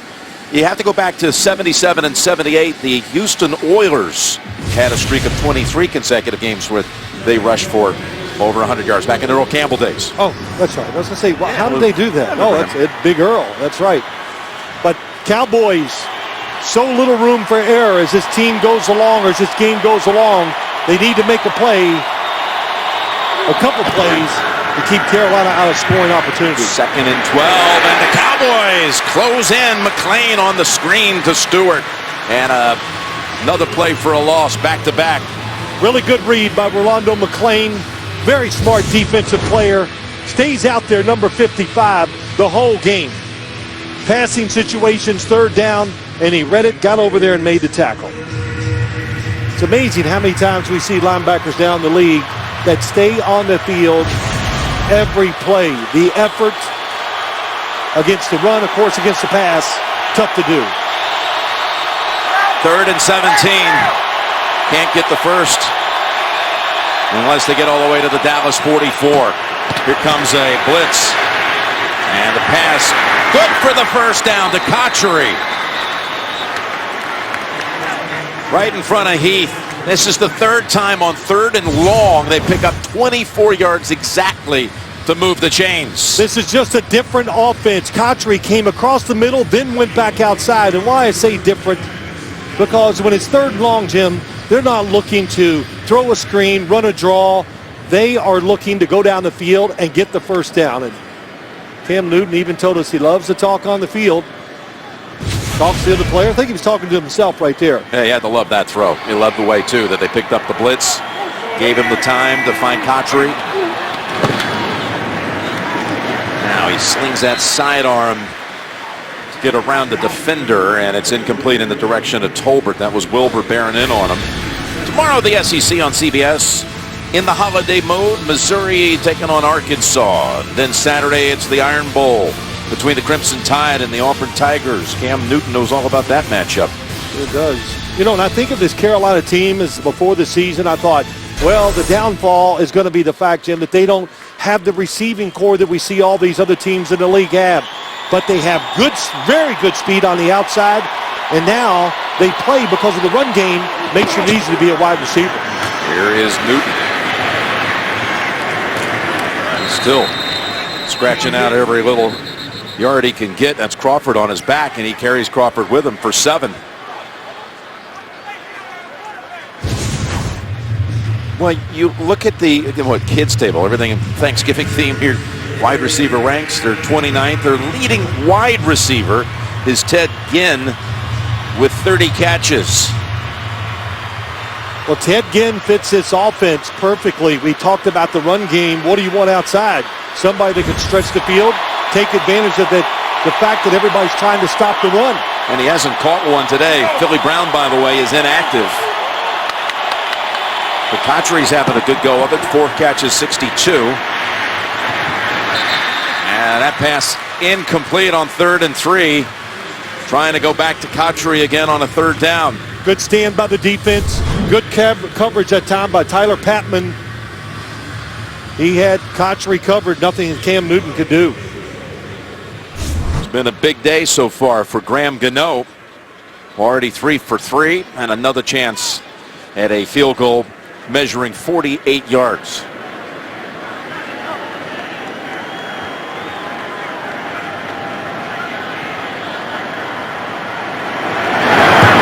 Gano's kick. Good again. Now we got a flag down, though. Might have been a Cowboy player. I believe it was Byron Jones. Looked like he was hurtling over the line and may have climbed up the back of one of his teammates. That was on a 4th and 3 play. I'm already seeing the Carolina offense, including Stewart, starting to head back out on the field. They think this is going to be against Dallas. It's going to give them a first down. They'll take the points off the board. Unsportsmanlike conduct by the defense with leaping. 15-yard penalty from the previous spot. Automatic first down. Well, they never identified him, but that's who it is. It's on Byron Jones. Mike Carey. You see Jones right here. And here's the rule. You cannot come from off of the line of scrimmage, leap and land on players. You saw him land on an opponent. That's 15 yards, automatic first down. This was a rule that has been not only emphasized but enforced because of safety. It was the backbone of this becoming a really big part of the NFL this year. The last couple of years. Yes, all of these rules are meant for safety, and this is one that we need to keep in the books. Well, that was a huge mistake. Yep. Not only field, but all that, everything, time on the clock. You got to know the rules in that situation. Bad mistake by Jones. And Stewart climbs to the 10. Boy, Stewart does a lot of his running between the tackles and finding just miniature creases. And you look up, next thing you know, he's got 5 or 7 yards. The best thing you can say is he runs hard, which we've seen and talked about. And you take that along with the offensive line, it wears guys down. Wears the defense down. We're seeing some of that here already in the second half. 2nd and 5. Now try to go outside. It's not there. Cowboys, 4 of them fall on him, including Barry Church, who was shaken up in that first half. It's back out there. Hard to just toss the football and go wide in the NFL now. Just the talent of defensive linemen, the speed of the linebackers. When you get outside, most of the time it's some type of gimmick play or the running back's going inside and bounces it out there. This is a drive now that's approaching 6.5 minutes. It started back at the Panthers 20. 3rd and 10. Open is Cotchery. Sidesteps a defender and has the first down. The Cowboys, Patman had him, and he broke away. Otherwise, it would have set up a field goal try had he made that tackle. Gain of 11. Well, they're playing a defense that's going to make you throw it underneath. In other words, we're going to give you some yards. We're just going to come up and make the tackle. But Cam Newton rifles the football out there so quick. It gave Cotchery just a little bit of extra time to make Patman miss and know where the first down marker was. 4th time that Cotchery, 4 times, has picked up first on a 3rd down catch. I love even now you're saying rifle. That was the one thing that was great on you. You got to agree, that's the way to describe it. It is. 1st and goal. And timeout called by Carolina. Well, a lot of people talk, he needs his fundamentals and this and that. I think he's really probably a better thrower of the football when he's kind of falling back. He talked about it, Jim, to us last night. His father worked with him. But when he's off balance and stays on his back foot, he throws a little bit sidearm, but he controls the football very well. Let's take a look at today's nationwide Skycam. Yeah, we started to tell you that his father, Cecil, was a safety. We said, who taught you how to throw the football? Because he can really spin it. And he said it all started with his dad. Again, cut in camp by the Cowboys, his dad, back in '83, later cut by the Bills in a tryout. Well, he didn't listen to everything his dad said because his dad said, Cam, we know you can throw it hard. Take something off of it. Well, yeah, there's very few passes in this game where he hasn't thrown all out as hard as he can. 14th play of this drive. And a 1st and goal. And it's Cam Newton tumbling in for another touchdown. The first offensive touchdown of this game. Well, the Cowboys said it many times. They'll say it one more time. They were hoping that Carolina would make the mistakes, but the 3 interceptions, the penalty by Jones. Well, he knew where a Panther fan wearing his jersey was sitting, didn't he? Sure did. And somebody says, his celebrations and he has so much fun. And my comment is, well, of course, it's easy to have fun when you're one of the best players out there. And he just makes it look so easy. Such a force like I've never seen a quarterback. That was a drive that took up half the quarter. And the extra point makes it 30-6. We were here. We talked about when New England came to town. That was a 30-6 final Patriots. That's our score today, third quarter. You're looking right here at the quarterbacks of the 3 highest scoring teams in the NFL this year. Combo platter, rush and pass touchdowns on the season. Cam Newton now with 20 up top, 7 on the ground, 27 total. That matches the combination touchdowns by both Brady and Palmer.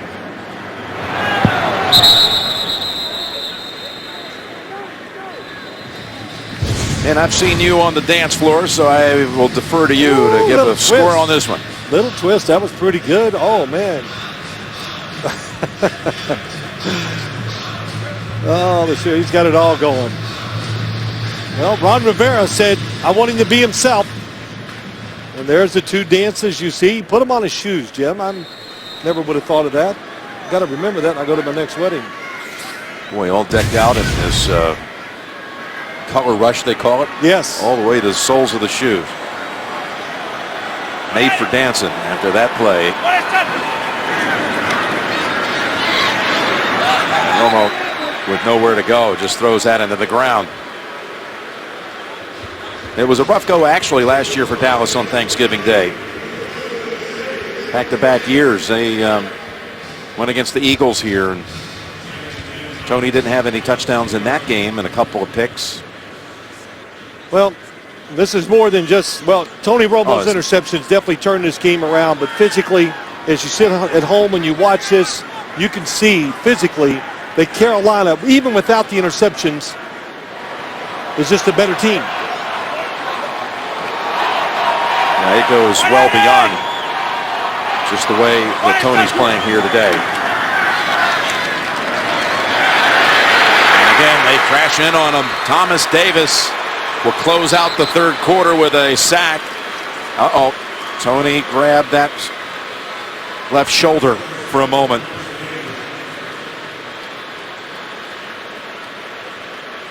Oh, boy.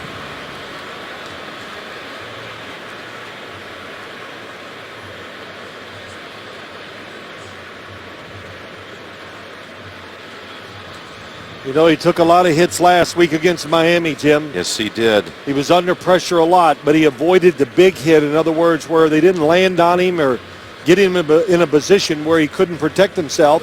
He told us yesterday morning, we were talking to him out at the complex after practice. He said he was sore after the game, but football sore, nothing about the injury. Wife Candace.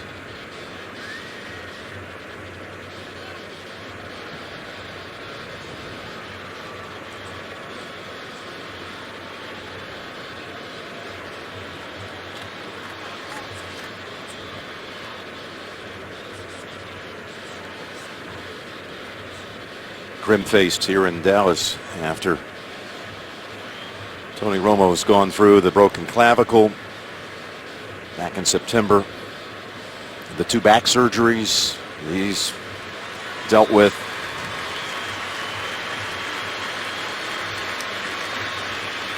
Well, he's been a terrific player over the years.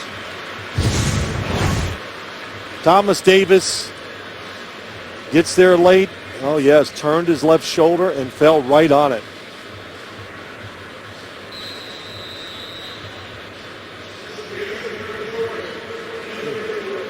Stunned silence here to close out the third quarter. Carolina leads at 30-6. You're watching the NFL on CBS.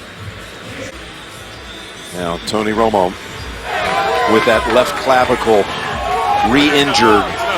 The one that was broken back on September 20th. The second game of the season at Philadelphia. Was IR designated to return, came back just last Sunday. Matt Castle comes in on a 3rd and 20.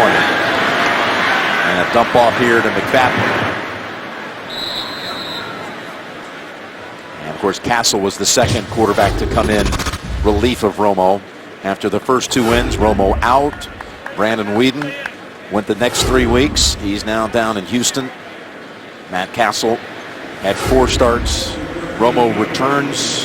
You've talked about a couple of times how rusty he was in Miami, but still he engineered a win, toughed it out, Yeah, but let's make it clear here. In my eyes, those backup quarterbacks gave this team a chance to win quite a few of those games.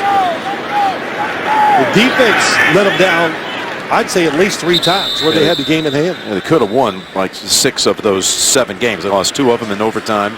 They lost 3 others on a last possession of the game. They had Atlanta really down big early in that game. Yeah, you talk about that Atlanta game. They had control, and then Atlanta just started running the football and took the game over.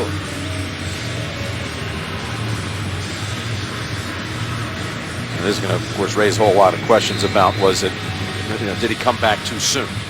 Well, I'm sure he was pushing the envelope when he came back. Question. And they preset the date. They said this is when we think he's going to come back. He came back exactly on that date.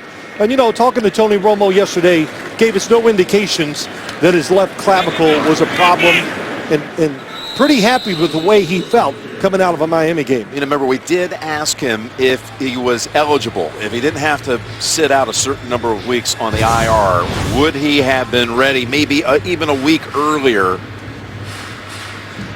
Here you see Davis lands on Romo and just crushes that left side that absorbs all of the hit. And what did Romo say? He said it would have been really iffy if I could have been back a week earlier had I been eligible.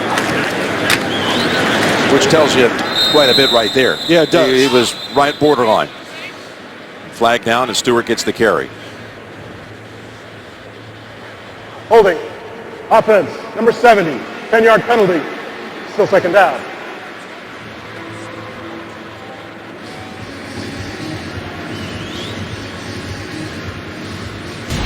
Well, next Thursday, rivalry time, NFC North. They had quite a game a couple of weeks ago with the Lions winning at Lambeau. It'll be Green Bay and Detroit, CBS and NFL Network. Then 2 weeks out, Minnesota and Arizona. That could have great importance on seeding come playoff time, both having solid seasons.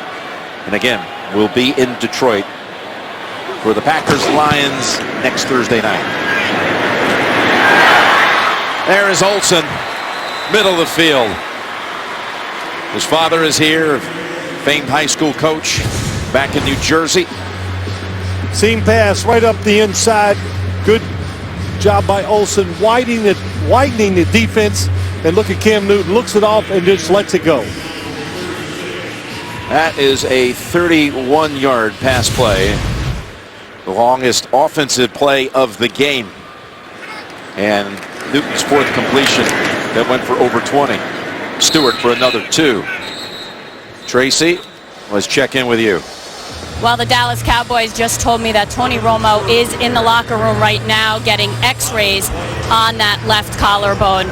No more word other than that, but obviously he is out for the game, Jim. This was not the script. They just came in here. I don't know.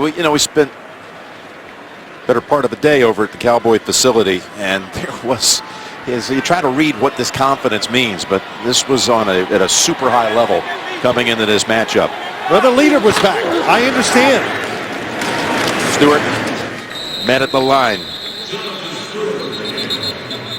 By the way, at the end of this game, one player will be selected as the recipient of the Phil Simms All-Iron Most Valuable Player Award, and you, the fans, can help decide the winner by voting now at CBSSports.com. You saw past the whistle there, Greg Hardy and Michael Orr. Yep. They both come from Memphis, rival high schools, and then they both ended up, in fact, at a high school for 1 year before they went off to Ole Miss.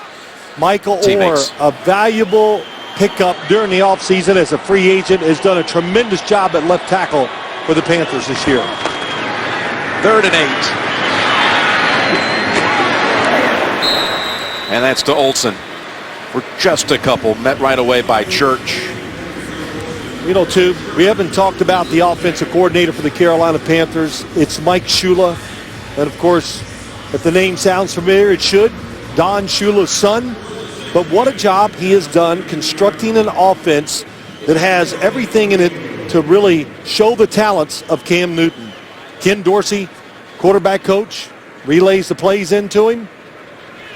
But it has a good college element to it, and of course, a pro-style throwing offense down the field. This will be 50 yards, Gano. And Gano, for the 4th time. He had the one taken off the board because of a Dallas penalty. So Gano feasting here on Thanksgiving with another one. Today's next-gen stats are presented by Esurance, auto and home insurance for the modern world. Well, what a performance by Carolina. I asked you during the commercial, if this is not the best team we've looked at all year, they're in the top 2 or 3 at worst. New England was very sharp when we saw them down here in Dallas. Denver, of course, their defense. But Carolina, they can match up against anybody. Yeah, they're a big physical team, no question. At virtually every position. Well, Cam Newton, we've talked about his throwing down the field, but how about, instead of a passing chart, let's look at his rushing chart. Where does he go with the football? He's going this way. When he goes left, he gets none up the middle. We see the touchdown in the middle, but the 2 big gains, off tackle, 10 and 11 yards, and it's just the fact, it's not even his running, it's that he avoids loss of yards sometimes with his running. All right, let's take a look at next-gen stats. You saw it by Esurance. And a flag down. False start. Offense, number 68. 5-yard penalty. First down.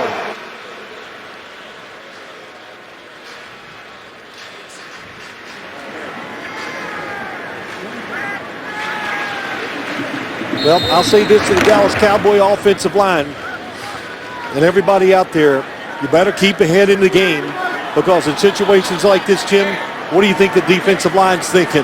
Go ahead and run a draw. I don't care. They're going to the quarterback. Yeah, they're ready to just put up some numbers here and get some sacks. There's a catch out to about the 21. Terrence Williams, first catch of the game. Goes for 6. When you think about this game, Dallas's offense really never got going. It never got untracked where you think, wow, they've got this Carolina defense thinking and reacting instead of going after it. But Carolina has been all over every play. 2nd and 9. Castle decides to take off and slides for about 4, maybe 5, and that pushes their rushing total now to 19 for the game.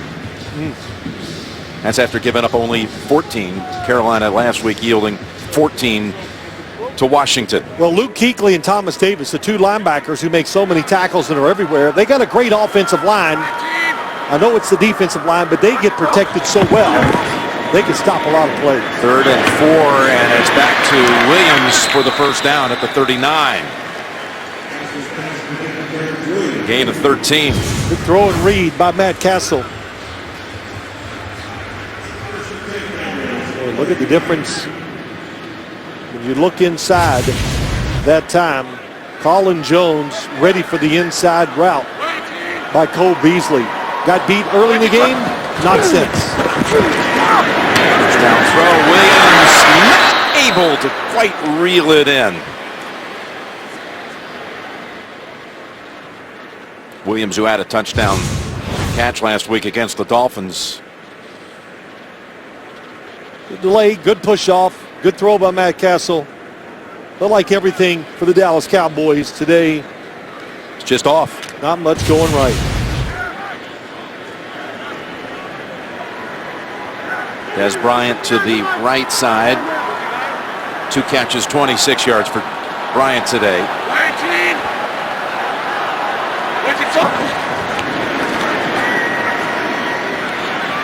Castle jumps up and throws it over to McFadden for 3. This NFC East, the Cowboys on their way to dropping to 3-8. Philadelphia's already lost today, giving up 45 points for the 2nd straight game, dropping to 4-7.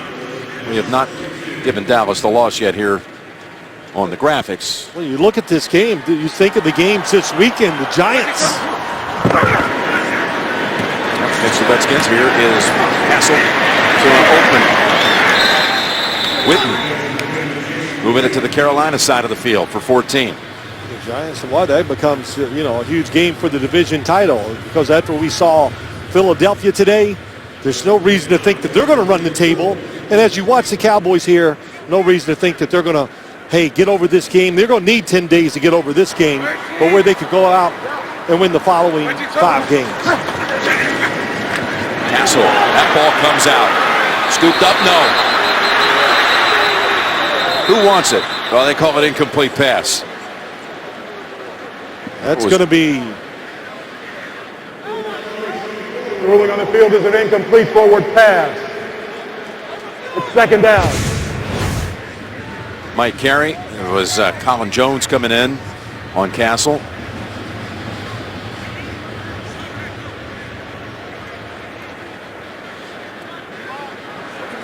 This is a tough rule in play.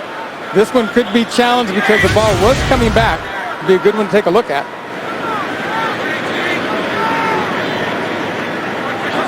On they go, 2nd and 10. There's a tough catch made by Williams in traffic. One other thing about Philadelphia, again, back-to-back games surrendering 45. Also back-to-back games, they've given up 5 touchdown passes. First to Winston, today to Stafford. Next week they play at New England.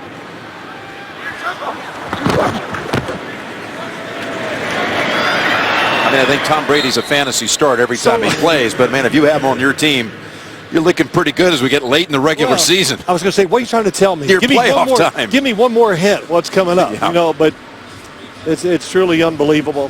How about the Detroit Lions? Just their last 3 games. Yeah, 3 wins. All started with the win against Green Bay. You scratch your head and you just can't, how does this happen in the NFL? But they turned things around. They shook up the coaching staff a little. Caught the players' attentions, and they played very well since. Timeout Panthers, 6:46 to go. The NFL on CBS is sponsored by the Ford F-150. Every other truck is history. Bank of America. And by Zales. Declare your love with gifts from Zales, the Diamond Store. Here's the Phil Simms Annual Turkey Bowl. There's your champions. Ethan, Dwayne, Brian. And I will say, they celebrated. Their celebration was better than Cam Newton's when you watch him score or do something well or throw a touchdown pass. Congratulations on the victory. Got to enjoy the victory, and they did. 1st and 10. Castle throws it toward the end zone, jumping up in the air. Before it was Bryant, incomplete. Josh Norman broke it up. Boy, is he a good corner. Yep, you talked about him early. It really never materialized into what we thought it would be. How about that? A little double move by Des Bryant, and Josh Norman not fooled at all. Hey, this Norman, he has a brother, Mario. He's one of 5 brothers, but his brother Mario plays in the Arena League with Cleveland. He says, somebody, you'd be smart to pick him up. He's a hitter, and he plays in the secondary too. I like when you ask Josh Norman, hey, did you think you were going to be a pro football player? And he says, of course. No, he goes, first he says, I knew I was going to be a pro at something. I just wasn't sure early in when I was young. 2nd and 10. That's about a 4-yard pickup over to Beasley. Just a reminder, the Thanksgiving Day tripleheader concludes tonight on NBC with the Bears and the Packers, and Brett Favre ceremony coming up at Lambeau Field. That one tonight. Yeah, Josh Norman was pretty pumped up. His mother, Sandra, drove up from Greenwood, South Carolina, rented a house, and made him Thanksgiving dinner last night on the eve of the game. Now that's incredible. That's pretty nice. Way to go, Mom. Here's 3rd and 6. Beasley's got the first. Twisted down and around the 16-yard line. Well, good job by Matt Castle coming into the game. Nice, boy, what a route that time by Cole Beasley. I know it doesn't mean anything now, but a lot of good things said about him. They have found a slot receiver that can do run those little quick routes like we just saw there. Hard to cover one-on-one. Castle and the Cowboys putting together a nice little drive, though. Castle sings it in there to the 9 to Witten. and that's good for 6. Witten's 3rd catch of the game. You know, I'm sure at halftime, Ron Rivera was telling his football team, besides the fact, let's act like it's 0-0, which Tracy Wolfson told us, but they had big leads against Green Bay and Indy, and those games got tight and came down to the end. These players probably remember that, and a much better job coming out here in the second half today and closing things out. Carolina timeout. Carolina calls its 3rd and final timeout. This is a 30-second timeout. Hey, Phil, this is a day of giving thanks, and I'm going to keep this as upbeat as possible because I lost a very dear friend in my life earlier today. And I want to express, while I have this moment, gratitude on this Thanksgiving Day on behalf of an entire city and university for the great man, Guy V. Lewis, the legendary University of Houston Hall of Fame coach. He passed away this morning. He took 5 teams to the Final Four, broke the color barrier in this part of the country with college basketball, inspired and mentored hundreds of young men, many of whom you know, like names like Elvin Hayes and Clyde Drexler, Hakeem Olajuwon. Anyone associated with the program during his 30 years knows what I'm talking about. Well, I think they would understand. I know how much you thought of him. You've talked about him numerous times over the years. He had a great life. He was a tremendous coach. And, man, I loved watching those teams play, too. And Phi Slamma Jamma. Oh, it was. The innovator behind that. Gave him my start in television. Allowed a young kid to host his coach's show on television. 2nd and 4, Dallas. Coming out of the Carolina timeout. Castle all kinds of time. Now tucks it under. Ooh, he was smashed near the first down yardage by Kuechly. He's back up on his feet. I think even the Dallas crowd is going, Luke. I'm just kidding. Of course, they're saying they're booing, but Matt Castle is a runner. So once he crossed that line of scrimmage, helmet to helmet, all those things do not matter. Got him the first down. 1st and goal. To the end zone and too high. He was trying to take advantage of Bryant's one-on-one. Well, we got a flag. Flag, in fact, now a couple come out in the end zone.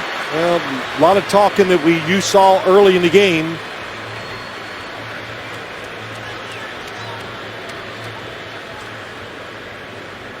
With Josh Norman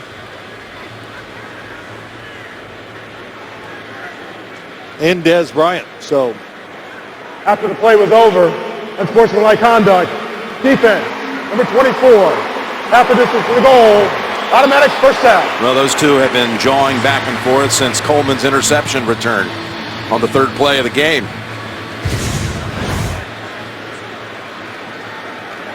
Boy, look at that. Josh Norman sees the quarterback once again. You know, that is really not many guys that I, over the years, have seen where they can cover man to man and cover the guy down the field and see the receiver and the quarterback at the same time. It's really a tremendous talent. Says a lot about him. From the 2, 1st down. Roll out, throw, touchdown Beasley.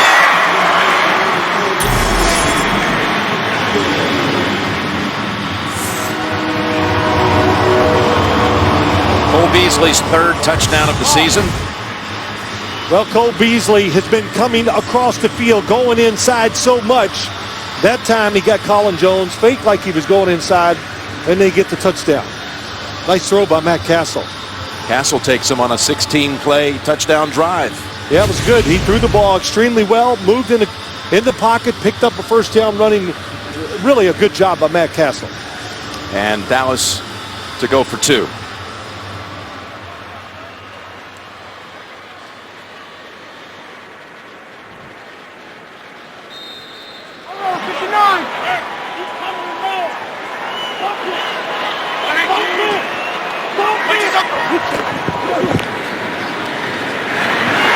He's got it. McFadden.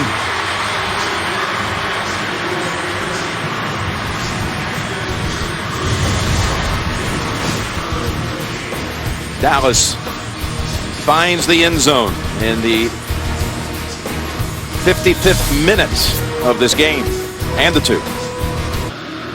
80-play drive in 6 minutes for Dallas. We don't have an update on Tony Romo at this point, but again, injured the collarbone, the same one that kept him out for more than a couple of months. And it was a rough day for everyone out there for Dallas trying the onside kick. And the flag is down. You know, Tony, with all those picks, let's remember here that we're talking about a player that was coming in ranked number 3 all-time quarterback rating and number 5 all-time touchdown to interception ratio. It's just one of those bizarre afternoons, and it's many things. It's the rust. You just can't shake it off. I mean, it's not that easy. This league is tough on everybody. I mean, we've seen it. I remember Peyton Manning in his prime missed the preseason. It took him weeks to get back in the groove, and it was a lot to ask of Tony Romo, but I just thought physically. Offside. Kicking team, number 26. That 5-yard penalty will be added to the dead ball spot. Carolina's ball, first down. Timeout. That other parts of the team could overcome Tony Romo's rustiness, and this hit put him out for the year. The NFL on CBS is sponsored by the Home Depot. More saving, more doing.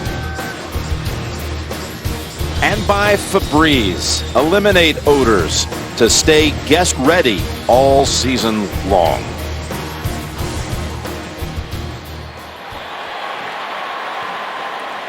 Two defensive touchdowns today by the Panthers. For those of you just joining us, a Cam Newton rush for a score. 4 field goals by Graham Gano. And that's Stewart adding to his yardage. Cam knows how to find that end zone, doesn't he? He knows how to find it. Look at all the reaching out. And he's got some pair of hands on him too, though. How about that? He gets hit and still holds on to the football. And look how high he got on his touchdown today. It's a good one, that 360 eye vision. That's awesome. That was his 40th career rush touchdown. And that ties the late Jack Kemp for second all-time by quarterbacks. I would have never guessed that. Steve Young heads the list with 43.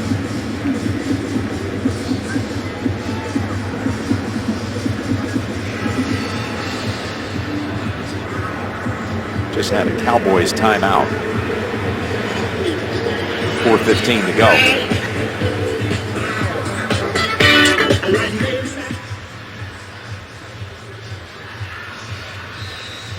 And now the Panthers are ready to go here on a 2nd and 4. Ready!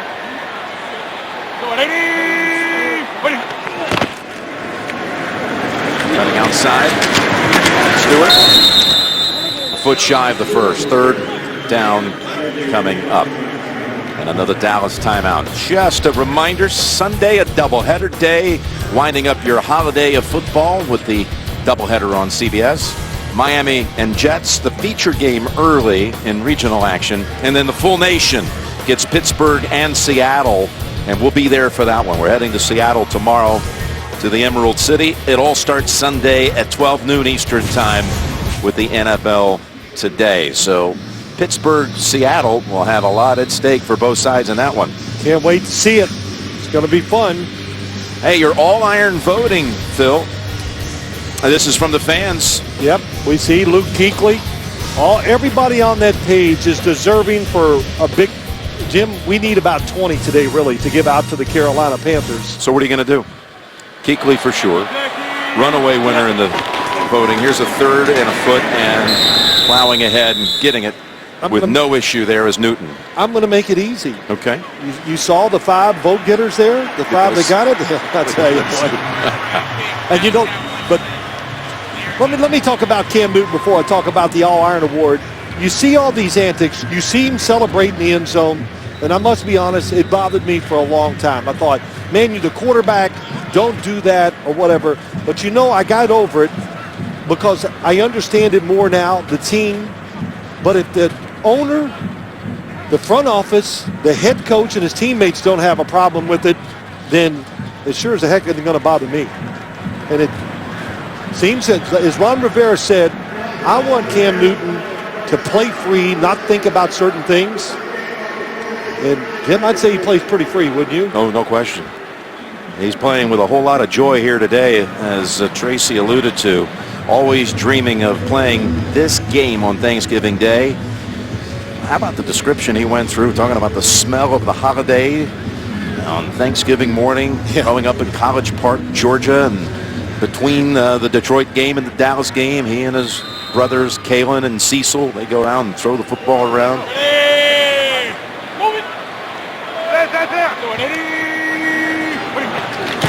Couldn't wait to play on this stage. That's Tolbert falling down in the field of play. Dallas out of timeouts. You know, if you're wondering why is Cam Newton still in the game, because, you know, for one, it's the NFL. There's not like they bring in the second team like you do in college and things like that. And it's handling the football. And you look at the clock, yes, I know it's over, but, you know, you just keep them in there. Maybe after this series, when you know the game is in hand, there's no chance you can make a mistake. That's when you take him out. We discussed with him all of the talk about MVP being in the running.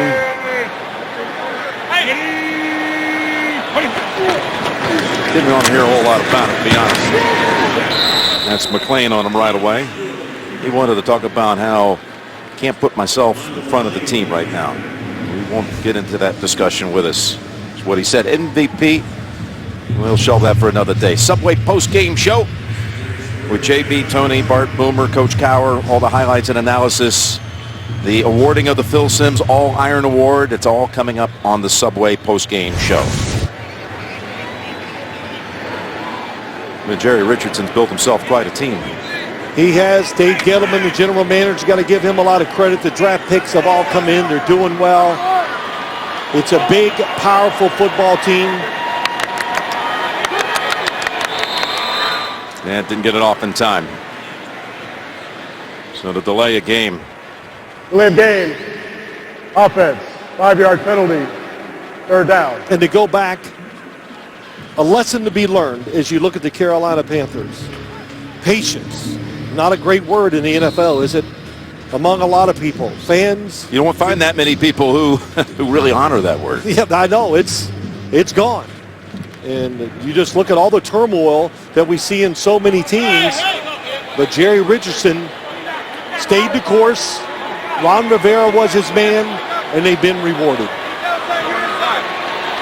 It'll be their 15th consecutive regular season win. Just amazing. Again, got knocked out in the divisional round by Seattle last year. That was on the road. They got to host as a division champ on Wild Card weekend and got a win against Arizona. Well, Luke Kuechly said something that caught my attention last night. He said we were 12-4 a couple years ago. In 2011, I think it was. He said that was a good team. But this team, he says, this team is special. And today, they proved that to me. I just see them February 7th at Super Bowl 50. Just might. They are the 1 seed at the moment in the NFC. Coming out of the 2-minute warning. Graham Gano ready to add to his big day. Looking for field goal number 5. Is made from 49, 43 to 25. And hold on a minute. Scooped up by the Cowboys. Off the block. And running it back is Sean Lee. To the 45. It was Crawford. Remember he had that big sack? Early stages, quarter 3. He got a paw on it and blocked it.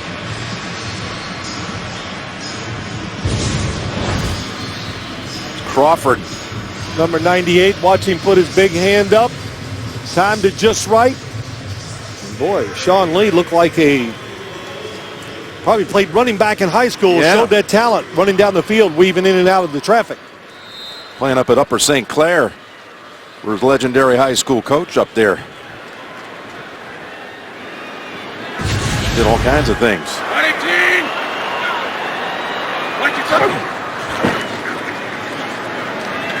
Here's Castle. That puts Witten within 2 catches of 1,000 on his career. Here's the lineup tonight on CBS. Night of comedy, drama, all the trimmings, Big Bang Theory, Life in Pieces, Mom, Two Broke Girls, Elementary. It just kind of shows you in this league, it's never over. And I like Carolina's chances. well, I do too, but you know, that's why you play it out. Yep. Well, Dallas took all the timeouts. That was a catch by Rod Smith, a backup running back. And they spike it. Coming up, the Subway postgame show, JB, Tony, Bart, Boomer, Coach Cower, and Phil Simms with the All-Iron Award and interview. Coming up, Subway postgame show.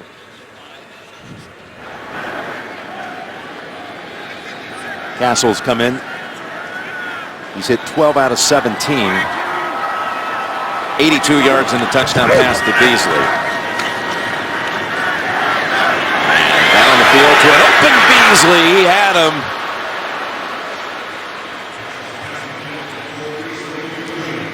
Well, he had him, and what they did, it's a play we see a lot now in this league. He's going to go out and up. Second man through the zone. The outside guy, you see Josh Norman comes too far inside, and that's why Cole Beasley was wide open.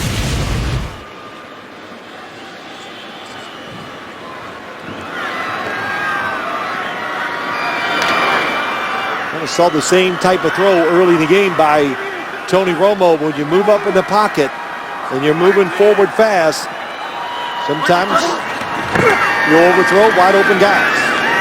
3rd and 10. Flag down, and down goes Castle as well. You know, just moving forward, if the Romo injury is as severe as we think it will be, they don't have another quarterback on the roster. Holding. Offense, number 71, 10-yard penalty. 3rd down.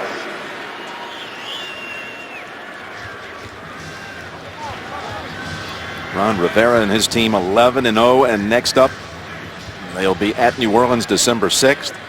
Stay in the division with Atlanta at home at the Giants. They got Atlanta 2 out of 3 weeks, finishing up with Tampa Bay.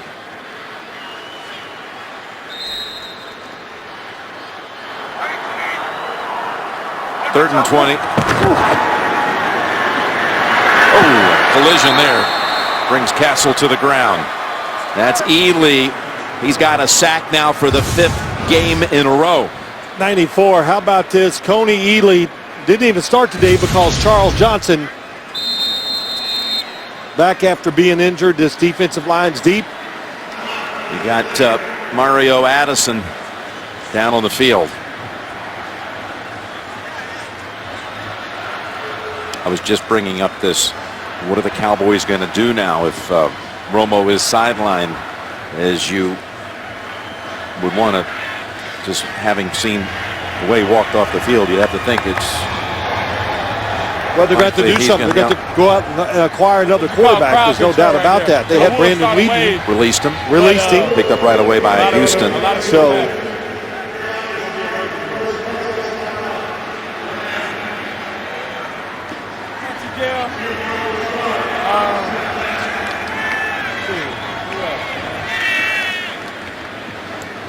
And where did the Cowboys go from here? What do they rally around now?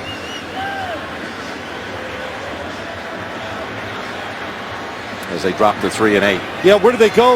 You just you fight through the schedule, Jim. You just play.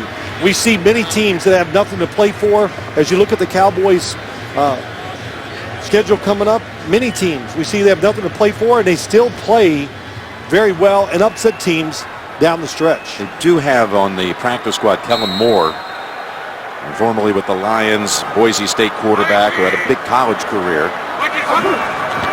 Here's Castle, 4th and 30. And Williams with a catch. One snap coming up by the Panthers to close it out. Again, Romo landing on that left shoulder. And that clavicle that was broken for the first time. Well, what did Jerry Jones say? Yeah, it was broken in 6 places, he said. So back on September 20th. And again, the Cowboys Information was they were going to be x-raying it. They're in the process of doing that. We've got nothing new to add to that.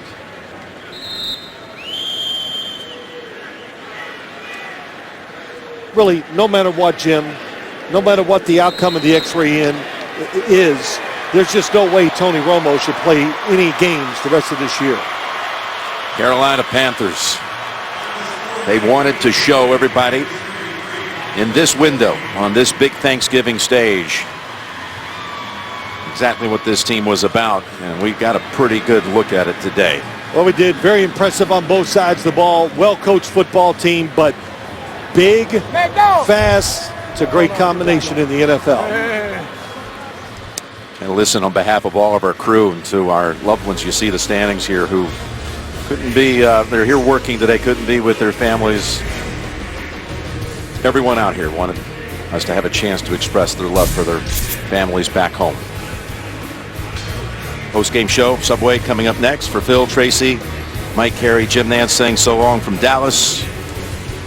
You've been watching the NFL on CBS, home of Super Bowl 50. Happy Thanksgiving.